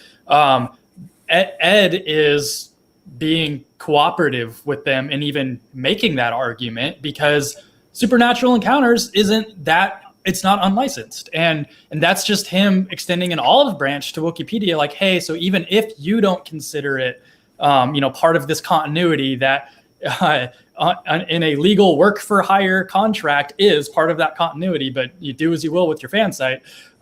Even if you disagree, you have a template for handling these things. And then their response, of course, is to move the goalpost because Ed is too eloquent and makes points way too well. And then they're like, well, we're going to remove all the other ambiguously canonical works. It's like all of a sudden, because you don't like this one work, come on. You got to knock over the sandcastle sometimes. Just yeah, it's a cutting off your nose to spite your face kind of. Yeah, it's an stance. unprecedented path that Joe has had to walk to establish credibility for something that no one else has had to do before. And he has more credibility behind him than the other people. And I'm fine this other stuff's on Wikipedia. I'm not complaining that. Oh yeah, it's great that it's there. Yeah. I'm not complaining. I'm just saying you need to set a precedent. You need to stick by it. But because you don't like a particular person or thing, obviously that's all that to me, that's the only reason that I can see here. The optics are horrendous, right? I mean, you can't help but feel entitled to suppose that they spun a wheel and up came Joe's turn to just be like eviscerated in the fan. It's great. Again, that's why I'm saying the good faith interpretation has to be that they're now trapped in the unfolding logic of the iron cage of Wikipedia's logic, right? And that's why they're now so keen to sort of just rhetorically throw out as a response, well, we're coming for you, Avalon magazine articles. And it's like, why? Like you're now actively arguing. They're bluffing. They just want right, the attention to die away, and then they're going to not actually follow through on that. They're just being very biased and bluffing. But continue, because your point still stands. But yeah. No, it's a shame that they could. The sad thing is they now have a precedent and an internal logic, right, to fall back on if that's the way they want to go. They could just say we're going to continue to do this, which would make Wikipedia not a place to grow knowledge, right? But it would, by definition, be a place to like shrink knowledge about Star Wars. That's exactly. So ironic, right? I think that is the problem with Wikipedia today compared to the Wikipedia of 10 years ago or even 5 years ago, which is that what started off as an attempt to be the best Star Wars encyclopedia, the most comprehensive documentation of the expanded universe and the franchise and all its lore, no matter how obscure, has now turned censor. Right, that's what they're actually doing, is they are censoring knowledge from the fan base due to editorial or administrative bias. They've been doing that a long time, and they have been. Yeah, they've been doing that. I've definitely heard many arguments. This is egregious, and we're all attached and passionate about this project. But I mean, Shadows of the Empire was recanonized in full in Build the Millennium Falcon. Literally, it summarizes the events of Shadows of the Empire on a couple of pages in this De Agostini magazine that came out within a year or so of the Disney, or not the Disney buyout, but the Legends reclassification. And then in other areas, it clearly specifies, hey, the Anne Crispin Han Solo trilogy is Legends. And so Shadows of the Empire, not the work, but the story, all the lore, canon. Anne Crispin's Han Solo trilogy, Legends, and they say like it could still happen this way, but it's very likely to change. And so this magazine, this officially licensed magazine, has a clear delineation between this is Legends, this is canon, and Wikipedia through either unaware ignorance, it happens, or just through malicious possessive fandom decided that was not going to be canon. And they've got these templates that to put at the top of pages like, oh, this has unsourced facts in it. Oh, this was ambiguously canon. Like every single page, like anything covering Fantasy Flight in the canon category, and just anything else where they have made a decision through the consensus track and Senate Hall process, like, hey, we're actually going to go through every single Fantasy Flight games book and we're going to pick apart what we consider canon and what we consider Legends. Even though that contradicts what Leland Chi has said. They want to do stick to their mission and be transparent and be good historians. They need to have a template at the top of that page saying, we have made a decision about the canonicity of this. And I'm not saying they're always acting in bad faith. I think the administration often is, especially the older administration. And then especially all this new blood that came in after the Twitter shakeup and they got rid of some very toxic administrators.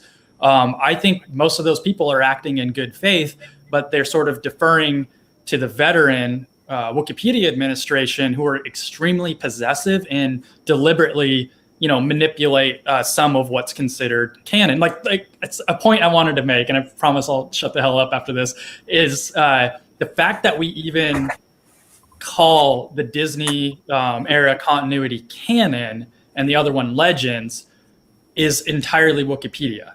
They did that by having a tab for Legends and a tab for canon. And originally going to the site in like 2015 landed you on the Legends page. And then there was a little bit of a hoopla a year or so later, like, let's make canon the default. But the phrasing Disney is canon, right, comes from Wikipedia. I mean, that's how much sway they have over just like popular opinion, because it's the most comprehensive repository of knowledge for Star Wars. Like, we have actors going there. And we should not be calling it canon. Lucasfilm doesn't often, maybe now, but they often don't refer to that as canon. Now they don't. Now they don't. You're correct. Go ahead, Chris. What were you gonna say? This gets complicated because, you know, rhetorically, I've argued that like that the EU community, those of us who are interested in advocating for more EU, continuing the continuity right alongside whatever the current canon is now. Yes, there's a lot of nuance there, and I've argued that just rhetorically, we should just say, yeah, like it was a clean break in 2014, and like let's just have two forks in the road, right? Which is not the most Bongiorno-esque point of view, right? But again, yeah, there's no question that Wikipedia has played a huge role in shaping our imagination as a fandom about what is or isn't, and the example I gave last month that always just like drives me crazy is when people say, well, there's no way Son of Dathomir could be part of both continuities because, after all, Wikipedia doesn't have the Legends tab on it, right? You know, yeah. and they look now. They now. Meanwhile, Matt Martin has said it can be on Twitter. Absolutely right. You know, yeah. But by the way, I just want to point this out because I've done this from time to time, and I think I responded to this in the video last month. But when it comes to their cherry picking about like, and goalposts moving around. Well, no, at the end of the day, apparently for them, the most and only authoritative source is whether a social or a story group member said something on their Twitter, right? Apparently that's the most encyclopedic source. Real journalism. I know, right? But as I'm and I mean, it's horrible encyclopedic editorial practice as well. But if that's where they want to go, fair enough. Because I love pointing out, there is a reference book from 2016 by Egmont Publishers. It's a Legends-focused reference guide, Star Wars graphics. It's a great little book. It's got Jack Spavin, and it's really interesting, right? Throws a lot of mud on the idea that anything, you know, beyond April 25th, 2014 is just there for Disney canon versus, right? But Pablo was asked about it on social media, on Twitter. He said, I've never heard of this. Wait a minute. I thought Pablo knew everything, right? And I thought everything he says in social media is authoritative according to Wikipedia. Interestingly, that tweet is actually in the Wikipedia article of this book, right? So here you have something, the most authoritative source, a story group member's Twitter, denying knowledge of this officially licensed book, and yet its existence of the existence of the tweet doesn't negate. Whereas, yeah, exactly. So yeah, Supernatural Encounters, you know, Pablo Hidalgo and Leland Shee have given non-definitive statements. Usually, I don't know for sure. You know, maybe this. You know, I suspect that. And Matt Martin has outright called it Legends. Yeah, it's often I can't recall, or that never made it across my desk, or what have you. Meanwhile, Matt Martin has literally said that he believed it was part of Legends story. Telling on Twitter. And he's why isn't that statement being cherry picked as proof of C canon? You know, it's like, well, why is the cherry picking only in one direction? He had a lot of involvement in it too. He was the last one who was involved. They're just that I was just going to say again. To me, that's why it's almost sad to see. And I say this partially out of experience. I've been there. I know what it's like when you adhere to the rules so strictly that you start saying silly things, and they're just trapped in what they believe to be the rules of the thing they govern, and they need to step back. There is a fundamental apparent lack of situational awareness, I think, on behalf of those admins, about the fandom, about much of Star Wars. I mean, I'm not trying to make an elitist point of view. There is an apparent lack of situational awareness about things only going back to 2014 and things like that, right? But also lack of situational awareness, it seems, around even good editorial practice at Wikipedia among these admins. And it's just, again, they're stuck in something. We just need to all take a step back. And I think they'd allow a little bit more nuance and complexity, and they're afraid to do that. And I think that's particularly important, given that Supernatural Encounters has made a splash in the Star Wars fandom. Right. You know, in much the same way that Skywalkers did, which I will note was published in an essentially identical manner. The only difference being that it was cross-linked to the Star Wars blog. Whereas, although that was planned for Supernatural Encounters, that hasn't happened, or at least hasn't happened yet. As far as the work for hire contract, it was identical. Yeah, okay. It was exactly, and in terms of Lucasfilm executives approving, a publication on the author's personal website as a PDF, identical.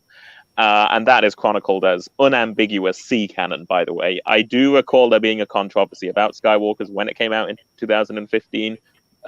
Fans did argue back and forth, but at the end of the day, Wikipedia chronicled it as unambiguous C canon. And fans would say, oh, well, the Star Wars blog said it was cut content, or lost stories. Oh, so that means it was cancelled. You know what I mean? There were arguments, but it's documented as unambiguous C canon. Whereas, Supernatural Encounters, it's come out. It's made a similar splash because, EU fans gotta love an unexpected EU surprise. And the Supernatural Encounters discussion thread on the Jedi Council forums, for instance, which is the largest Star Wars forum online, that runs its 95 pages. There's been more discussion about Supernatural Encounters on their literature forum than there has been for any novel of the new canon, and even EU fan favorites such as the Darth Plagueis novel. Or ongoing EU projects such as Star Wars: The Old Republic. So there's an intense and passionate interest in Supernatural Encounters, from the fan base that we see on the Jedi Council forums, on some of the largest Star Wars YouTube channels, on the Star Wars community, on Reddit, Star Wars EU, the Deep Core, more installation on many of the Star Wars Facebook groups and on social media generally, Twitter, Quora, you name it. And it's made a splash in the EU as well, right? Elements invented by Supernatural Encounters, invented by Joe for Supernatural Encounters, have been, added to numerous other EU works. Aliens in the Empire by Rich Handley and Abel Pena, Book of Sith by Dan Wallace. They're even in the new canon, thanks to Dan Wallace in the Smuggler's Guide. Thanks, Dan. The lead developer. Yeah, the lead developer of Star Wars: The Old Republic has publicly contemplated making an expansion to the Old Republic MMORPG, about Typho Gem and the Lovecraftian lore invented by Supernatural Encounters. So there's a lot of fan interest in it, and fans go to Wikipedia for this information. And now I have to frequently field questions in the fan groups that I'm a member or former admin of. And, when fans say, well, the information on Wikipedia is so sparse, where can I find more? I have to say, oh, well, you need to go and watch Matt Wilkins' stream or Eckhart Ladder's video, because Wikipedia has decided to censor the material. Careful, they're fighting words.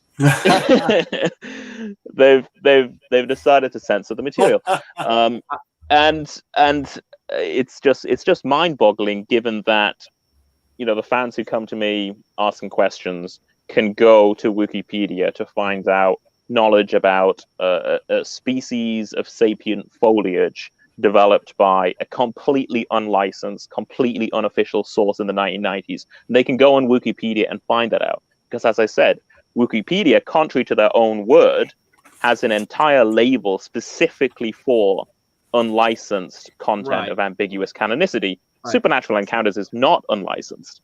Right. But even if you conceded that it was, then it should be chronicled under the label that Wikipedia specifically developed and maintains to this day for that category of content, totaling thousands of articles. Or even if they argued, oh, it's not just unlicensed, it's cancelled. It's official, but it's cancelled. Again, there's a plethora of articles of cancelled lore. The Darth Maul Gamer, a piece of concept art from an artist's unofficial art station. Nothing with the kind of documentation that an established EU author has provided. So it is absolutely mind-boggling, Wikipedia's totally unique and unprecedented stance on Supernatural Encounters that violates all precedent that they have established over the past decade and a half. Now, see that right there, that talk right there is going to get you a cease and desist written in red crayon sincere, That sounds about right. They have no idea. Yeah, it's a. I thought it was. I got it mixed up with a bunch of the little girls, my little girls' drawings, but I did get my red crayon cease and desist letter. Anyway, it's sad that personal preference. That's all it is they just don't want to do it. Is inhibiting this, because you're exactly right. This is something that a lot of fans are excited about. A lot of fans are interested in. And it's got a lot to, like we've said earlier, it's got a lot to deliver to fans. I want to go back on something Patrick said like an hour ago. But Matt Martin also put out the tweet a long time ago that I thought was very interesting, when he was just like, guys, canon, whatever, like kind of blew it up and said, you want Legends, you want Disney, what do you want for your canon? Like basically just stating that, hey, canon is this, canon is that, canon is anything. And that right there busts the gate for me. I was like, okay, as long as, for me, it's always been whatever Lucasfilm states, and Lucasfilm just stated right there, yeah, there's multiple canons here. Pick the one you love. I thought that was a nice phrase to say. Now, he was saying it because he was getting aggravated because people were pointing out all the contradictions in the new canon error.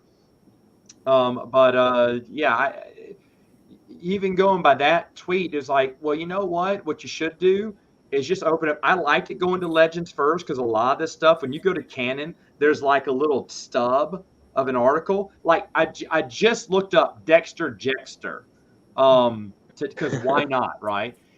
In the or Dexter's Diner or whatever, there's like a little stub.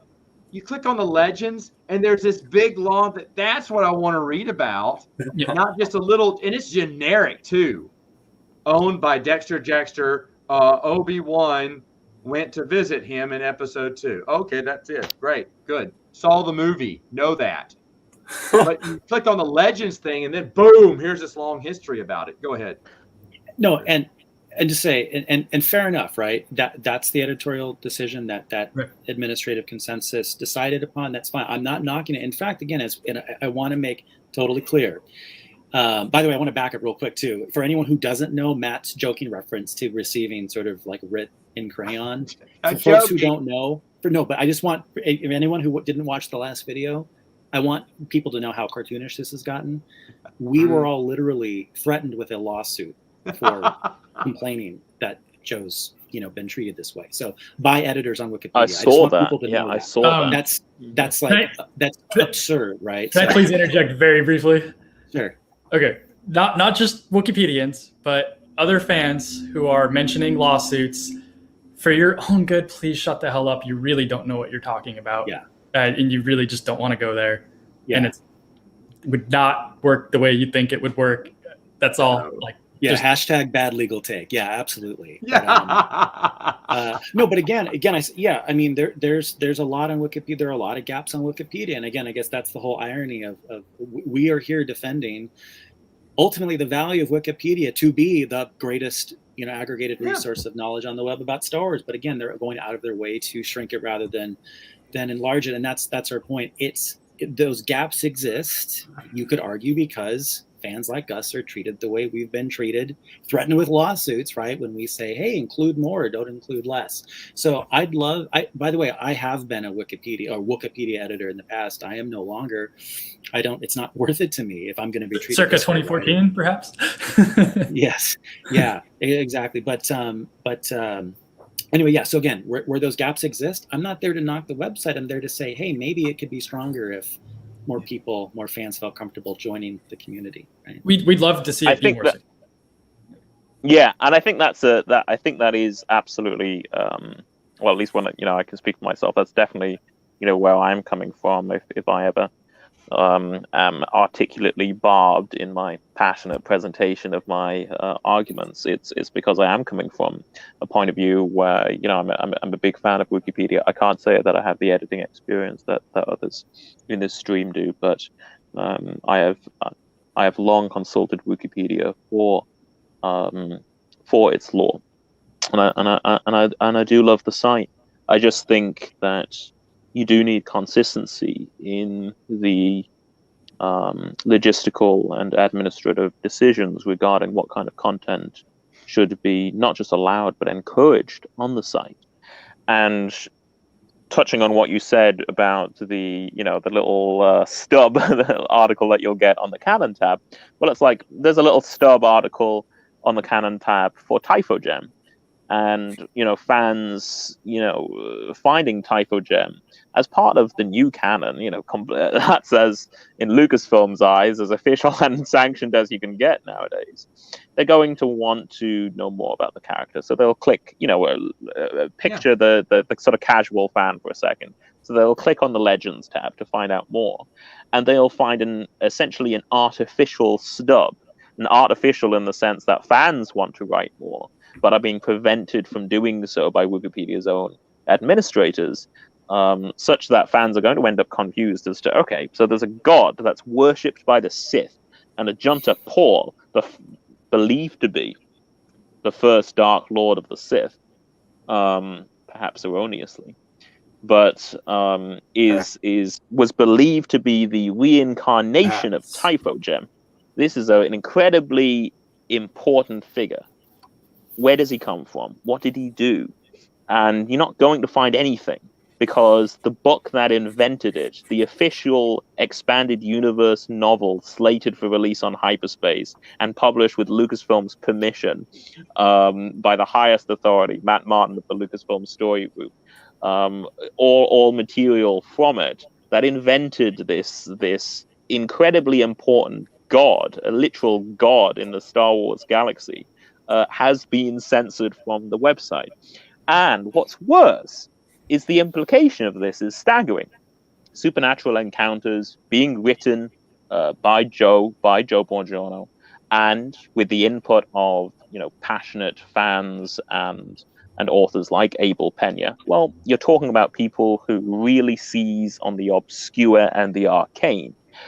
And that means that there are references, and I don't believe I'm spoiling anything in saying this, there are references to characters, planets, and lore that have only ever appeared in incredibly obscure, ambiguously canonical sources.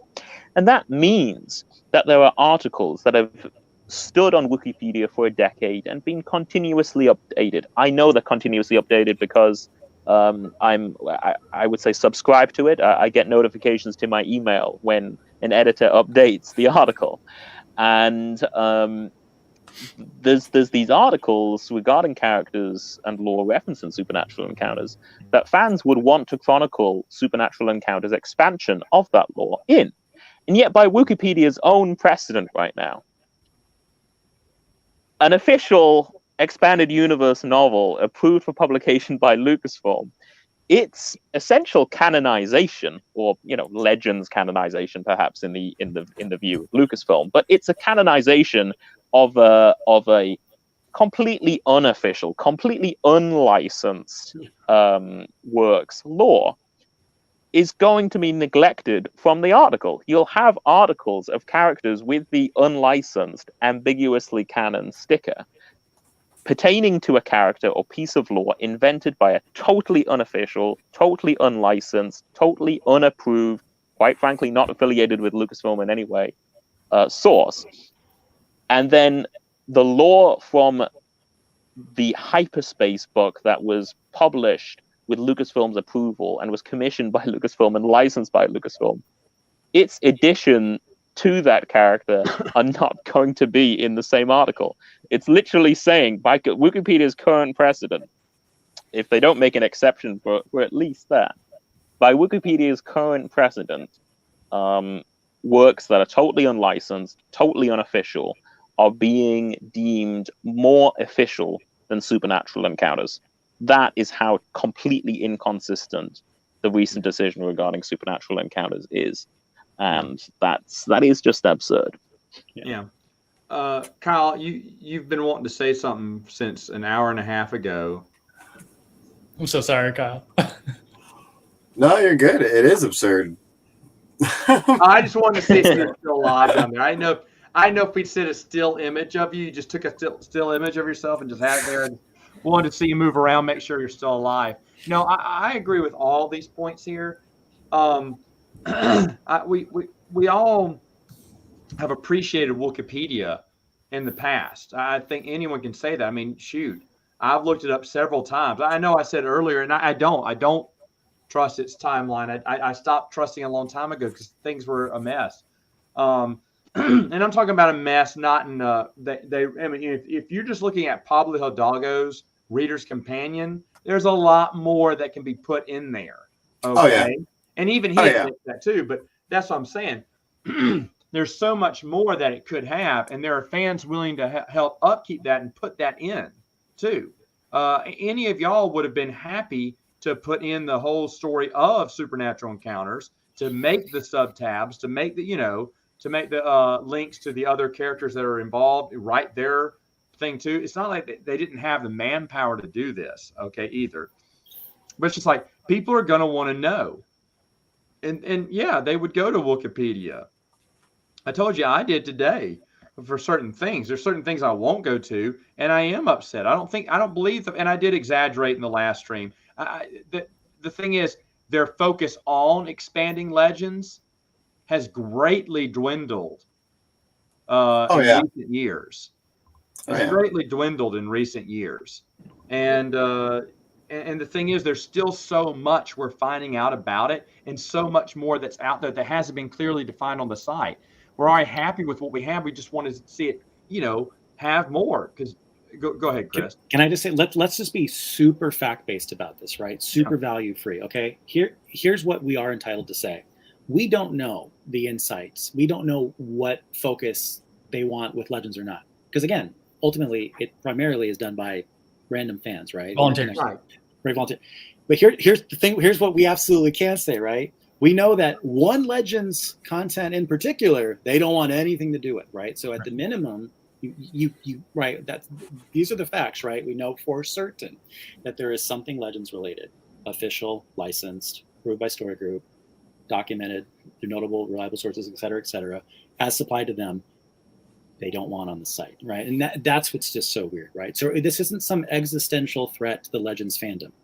This is a specific Legends piece of work, licensed work, that they are on a vendetta to delete from the internet, right? You can't make it up. Yeah, it's crazy.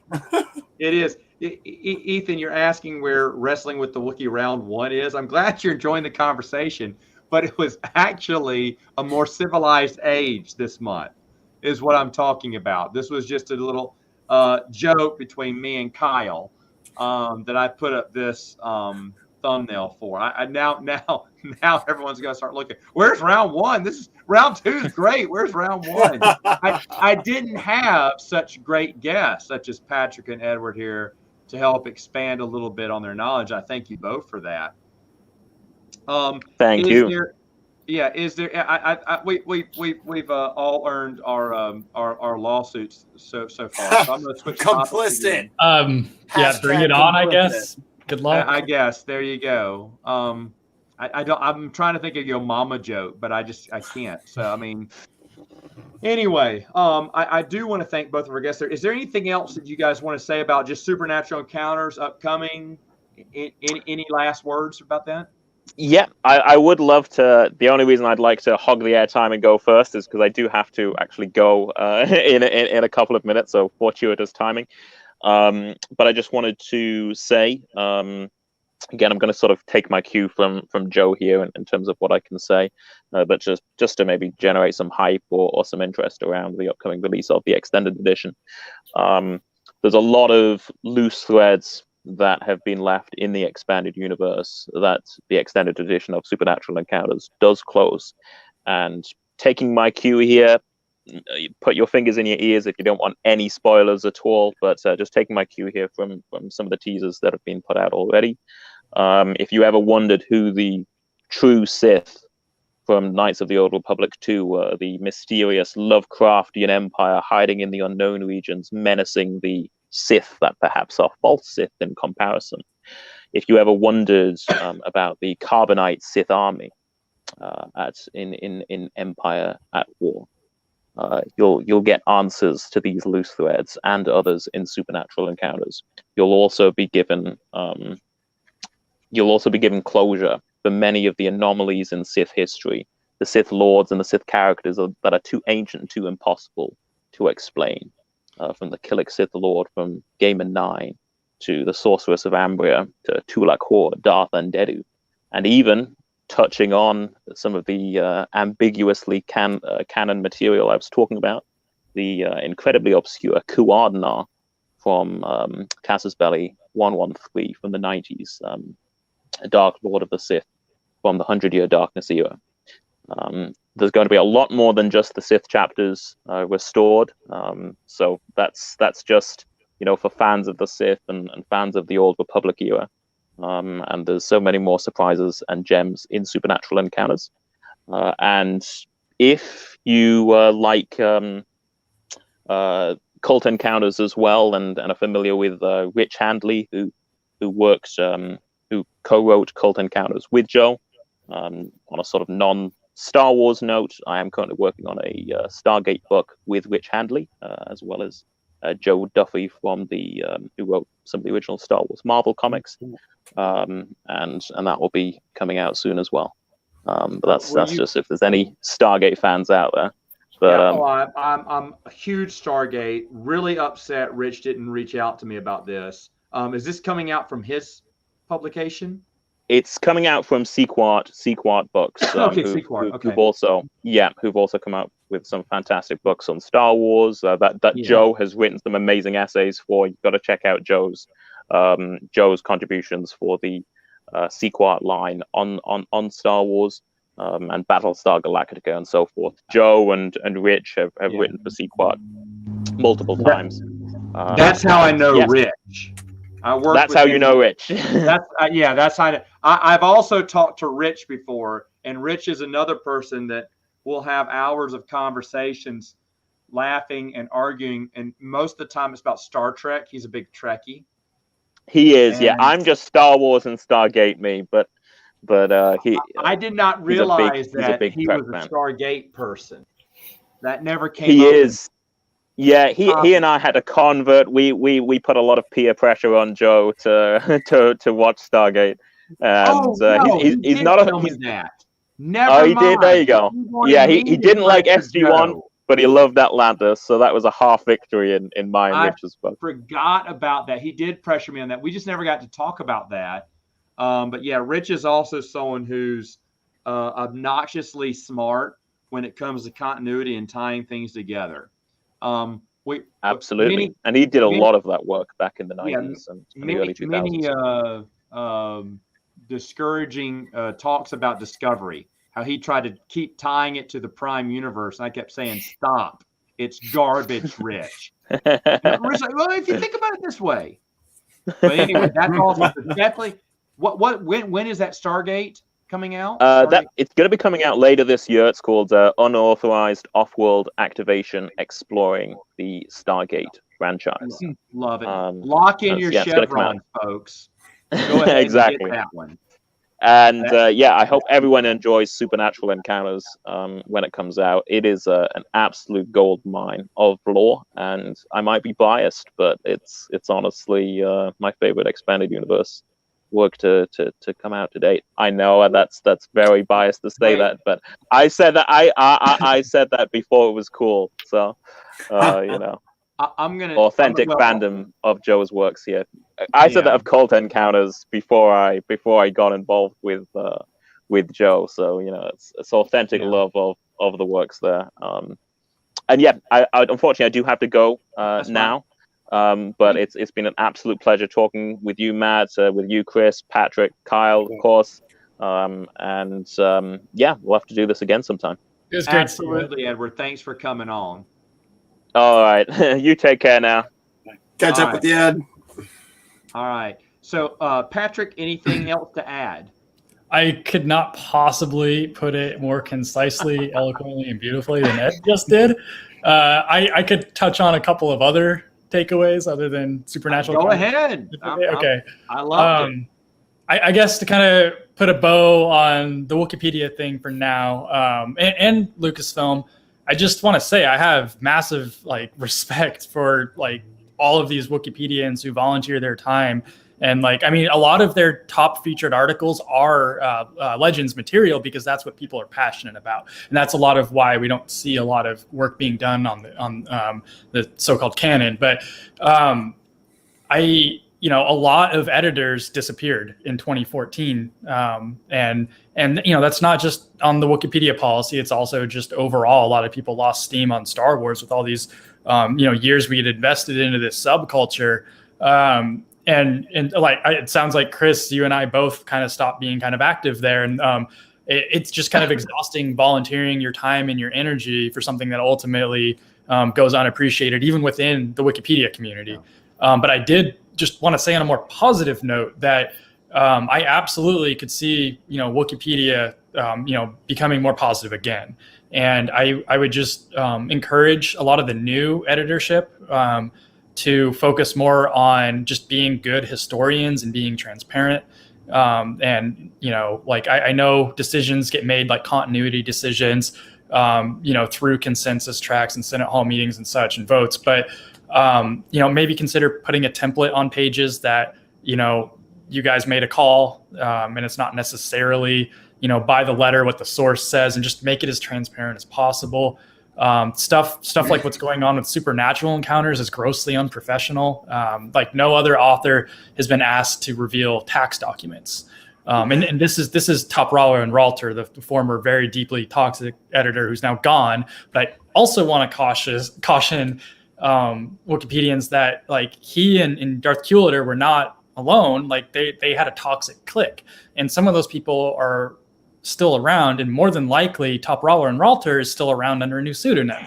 And just like bear in mind, like this, there's a lot of possessiveness that comes with the fandom, and that's one of the great refreshing things about Joe and Ed, not Kyle, he's terrible, but is just how open and collaborative and willing to have our minds changed, and just like, I love this and I hate this. Oh, I love this thing that you hate. Let's talk about it, and that's fine. Like, and a lot of the people, like, I can only really speak to Top Roller and Ralter, but there are other editors and administrators. But a lot of them are deeply possessive because this is what they did. Like they track frequent changes for vandalism. Like they do their jobs very, very well 90% of the time. But then there's this 10% of we want to influence what people think is Star Wars canon, or unintentionally cause confusion because we're being poor historians and we're not being transparent. But that can absolutely turn around. I strongly believe that the newer editorship that's much more progressive than the former administrators that got ousted. I think they're possibly just being misled into thinking supernatural encounters or Joe himself are like this toxic part of the fandom when it's anything but. Like Joe's the most open guy, and I feel like that's possibly why he's been targeted. And I wanted to touch on Pablo and Leland and Matt Martin. I envy them their jobs. I do envy their jobs, but I don't envy the position they're often put in because it's a no-win position. And I feel like because Joe is so positive and so willing to engage in discussion, he gets targeted. Well, show the tax documents. Well, tell us what changes were made since 2018 when this was last approved. And it's like, that's not how it works. And Wikipedia needs to understand, like, as a whole, that you are not the authority on what continuity is. There's very much that you don't understand about internal continuity practices within Lucasfilm. Like Kyle and I, we came into the game relatively late, but like a lot of the work we've been doing is honestly I'm a sucker for the Chicago Manual of Style, and like it's just typography stuff. We've been doing fact checking, and so yes, some narrative things have been moved around a little bit, but it shouldn't even be a question. We shouldn't even be engaging in this moving of the goalposts of what's changed since 2018. Because first of all, like they don't understand internal practices about how things are greenlit at Lucasfilm. Like even the story group doesn't oversee the Disney era stuff to that degree. But certainly Legends classified material, the authors on their own and with a work as massive as Supernatural Encounters, Joe really needed some extra eyes to make sure this very official thing didn't create new continuity conflicts. And so we shouldn't even be engaging with like, we haven't even changed, narrative stuff. It's mostly typographical things and style and all that. But because that's irrelevant, but there you have it if you're wondering. And then the last thing I wanted to say, more positive note, working with the editors has been amazing. Kyle and I talk on the phone all the time. This is actually the first time we've gotten to talk face-to-face in a sense. He's in Pennsylvania, I'm in Portland, Oregon. And like this, it's just been incredible. Like just having my horizons broadened, things that I used to not even like about Star Wars, I have a new appreciation for, just seeing it through Joe's eyes or Ed's eyes or Kyle's. And oh my God, we haven't even mentioned our other editor, Robert. He's incredible. And everybody just brings so much to the table. Like Ed and Ryan are the continuity guys. Harry, he's the Lucasfilm guy. Kyle and I are like the stuffy academics, like busting out the 10-pound Chicago Manual of Style and like talking about comma splices and all that. And we do. And just trying to make it the most professional work it can be, because furiously debate some hyphens. yeah. We got to talk about hyphens, N dashes, and M dashes, because those are all very different. But that's all I want to say, other than it's been an absolute pleasure meeting you, Matt, and Christopher, and oh gosh, Chris, like I remember going back to the Essential Atlas and some of the timeline decisions. And I remember reading on the Star Wars blog that you helped them hammer out some of the timeline on that, right? You know what? Yes, I did. Yeah. No, I didn't. I wish I could claim that. No, you must be thinking of. I thought the day of 4 ABY starting exactly 4 years after 0 ABY was potentially you. No, that's funny. It was me. It was me. No, I'm pretty. Yeah. I'm trying to think who that was. I mean, I know Nate Butler. I'll try to dig it up on archive.org if Star Wars blog is still there. It was Chris. Chris denies everything. That's the first thing he does, is deny. I recall reading you were consulted because they weren't sure the exact day to start for AB or the events of Return of the Jedi on. Yeah, Scott's saying it's Nate. I think it was Nate Butler and Eddie Van de Heiden. I think those two worked on that. Okay. Yeah. Oh, I'll take credit for it then. I did it then. No, my name was Nathan P. Butler back then. There we go. That's right. I'm sorry, Nate Butler. I got some of Joe's contributions confused early on because I've just been kind of circling around this for a while. But it's just been so great just jumping in.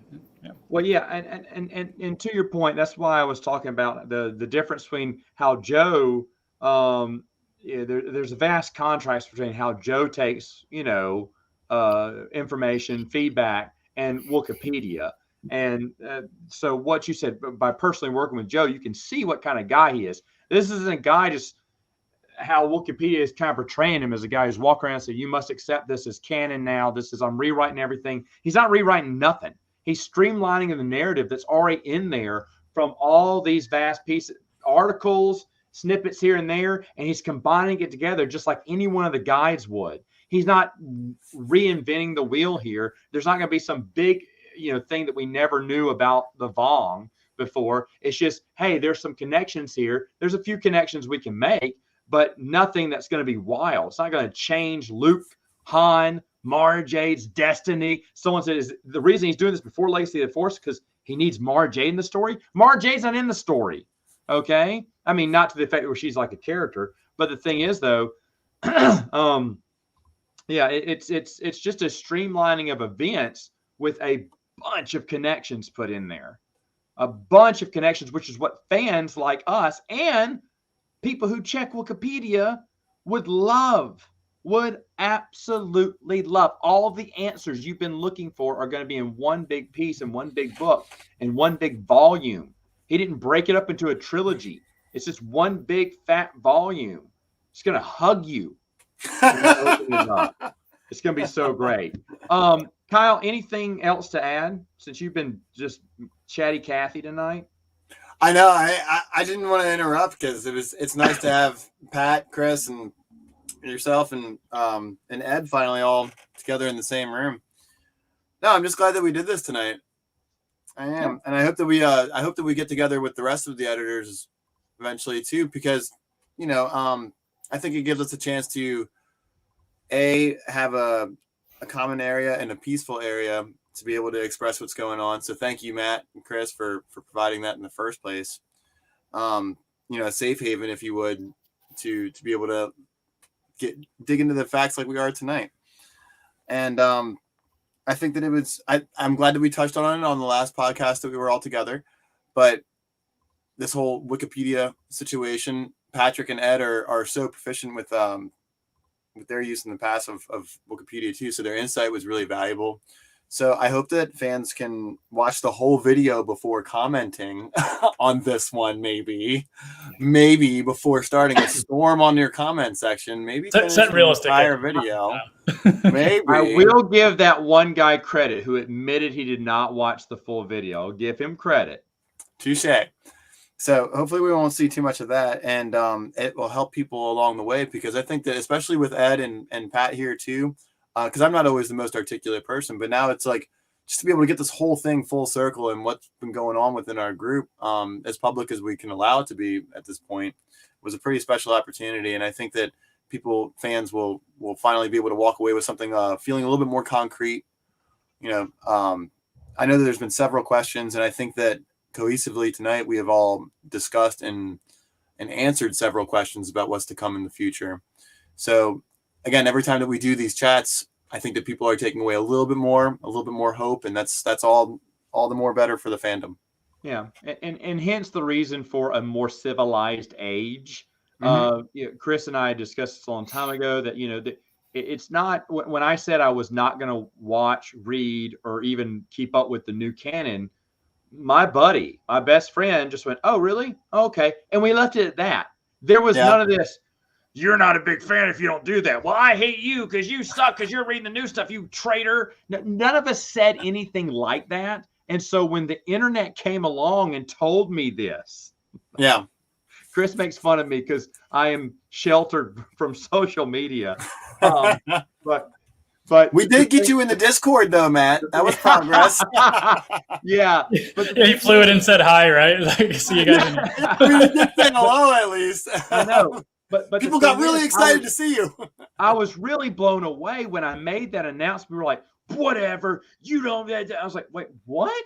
What is going on?" I had no idea. And I was like, "Bruce, can you believe these people are saying that? What?" And then I just realized the immaturity of the internet. I can completely underestimate it again. But the thing is, though, I wanted someone. I wanted Chris on here because I love Chris. I wanted a fandom minister, which is why we got Ryan. And at first we started off with, and he's always welcome, he's just super busy, Geeks at it, because he was watching both new and old canon. And I am always up for someone who likes new and old canon, because we're going to have everyone on here talk about the EU without anyone pointing fingers, without anyone raising their voice, without anyone arguing, just have a civil conversation. And so that's the whole point of this. I'm glad we've got to do this, and I'd love to have the other editors on board anytime they want to. Now, one thing that you mentioned, or that Ed mentioned earlier, this is going to be one of his favorite EU books of all time. I know someone else who's going to say that once he reads it all through, and that is Chris. Chris, on a scale of 1 to 10, how excited are you for Supernatural Encounters? It's a 10. No, there's no doubt it's a 10. And I think the thing that, what's interesting is I read when I don't remember now what year it was that the sort of like the first version went up, right? But I haven't gone back since, right? And so I'm really excited for a couple of reasons, and not to be all maudlin or melodramatic about this, but one of the reasons is that it's tough to be a fan of the EU this many years post reboot online in social media, which is a total cesspool, right? To have to deal with the type of pushback we get from the sources in the fandom that have the cultural power, like say the administrators at Wikipedia, right? Things like that. It's one of the reasons why I'm not on YouTube right now. Well, except I'm literally on YouTube right now. But one of the reasons why I don't have a huge presence on social media. One of the reasons why we wanted to create the website, which was a space off with social media, right, was to get away. It's just a tough time to be a fan, right? And there are times when you need to walk away, but the thing, and I don't want to put too much on Joe. I don't want to put too much on this book, but given what everyone has said about Joe's approach, his ecumenical approach to Star Wars, to the fandom, he's a role model. I said this in the last video. I'm just repeating myself, but it's true. Needs to be restated. He's a role model for Star Wars fandom. He's a role model for the internet. He's a role model for open debate about these facts, because there's a few people in the Star Wars community going back decades. Eddie Van de Heiden, Nate Butler, Robert Mullen, Joe Bongiorno. They approach it like chronologists. They're historians, right? And it's one reason. See, Joe is a fan of both canons as far as I can gather, not because he has this ideological interest in refusing the continuities. As a chronologist, as an historian, he's taken everything he's getting from Lucasfilm. He's trying to make sense of it, right? And I think, on that hinges like this, but this is where this book's come from, right? The synthesis of all these known facts and stuff. Anyway, that positive approach to me, frankly, this book, I'm finally getting my punchline. This is maybe the only thing left to keep me interested in Star Wars, right? I need this. We need Joe. We need Supernatural Encounters, the extended cut, right? So it's a 10 out of 10 for me. Like, I need it, you know what I mean? Yeah. So I'm utterly thrilled, and I'm going to savor that thing. And I think it will become my favorite book, because it's going to be the book that I predict will keep me a Star Wars fan. Yeah. We're working as fast as we can to get it to you. Thank you. We'll work faster. No, I try and. The reason I've said this before, the reason I love the expanded universe is because of its continuity. I love that whenever a book ties in more continuity, and whenever I see more of it, I love it even more. This book, I think, for me, is just going to be, wrap it around a bow and put it under the tree, because it's just going to be like a Christmas present that's going to come super early next February. I think everyone's going to love it. I think, again, I cannot speak highly. I don't even know what all is in there, I'll be honest, but I know that he's expanded it, which is going to be good. It's going to be good. It's going to be a heavy read. It's going to be a great read. Someone asked if I'm going to do a Matt's Expanded Universe on it. Sure, absolutely I will. Give me 3 weeks. That thing is 1,200 pages long. Or, who am I kidding? Give me 4 days. Maybe a week. I'll get it down. But 1,200 pages, I'm going to be chipping away at that mountain, guaranteed, the moment it comes out. It's Lock Your Doors week. I won't be doing anything else but reading that book. You may even see me on my stream doing this every once in a while. You might as well say 2,400 pages, Matt, because all the research that you're going to have to do. I know, for real, just right? The first time around, and then you have to go back again. So I know. I the first time I read it, I was like, oh my gosh, I had to keep checking Wikipedia for different things. Like, what is that? I was like, oh, okay. Because at the time I didn't have some of this stuff. So I was like, or I didn't realize some of this stuff. But either way, it definitely something for you to look forward to. Guys, if we bring some more editors on here to talk about Supernatural Encounters, we will. Joe himself will, I believe, I don't want to speak for him, but I believe he's agreed to show up. Once it's all done, once everything's done, we may have Joe up on here to talk to you and everything, because he's all hip and cool, and he'll tell you the real truth, where I'll just kind of just spin things the way I want it. So we'll definitely try to get Joe on here as well. Once it's done, we'll count his white hairs, how much more he's gathered since making Supernatural Encounters. But definitely something we're not done talking about. Real quick, for a more civilized age, next month or whatever, it's coming up soon, we're going to do a tribute to Dave Wolverton, who passed away a week ago, I believe, today. Very sad. Yeah. We have not forgotten about this. It's something that I'm trying to get some super special guests come in to talk about, but be on the lookout for that one. I have not forgotten. I will be doing something for Dave Wolverton. Obviously, I've met him a couple of times. I've talked to him. I'll reshare those stories again, but definitely want to tune into that. That's going to be the next more civilized age for sure. But anyway, again, I want to thank all my guests. Edward, who's gone right now, so we can talk bad about him afterwards. I want to talk. Thank you, Patrick, so much. Is that a blue jean jacket, by the way? I've been wanting to ask that. Is that just a? It is. My opinion just rose even more. I want to go wear my blue jean jacket. I thought it was. I'm basic. I'm a sucker for Levi's. I love the blue jean jacket.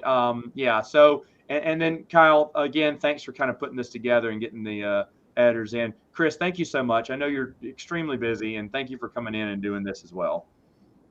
It was an honor coming on. Thank you so much. Oh, good. Well, it's always an honor doing a stream with, the man who gave George Lucas the idea for THX 1138. Thank you, Chris.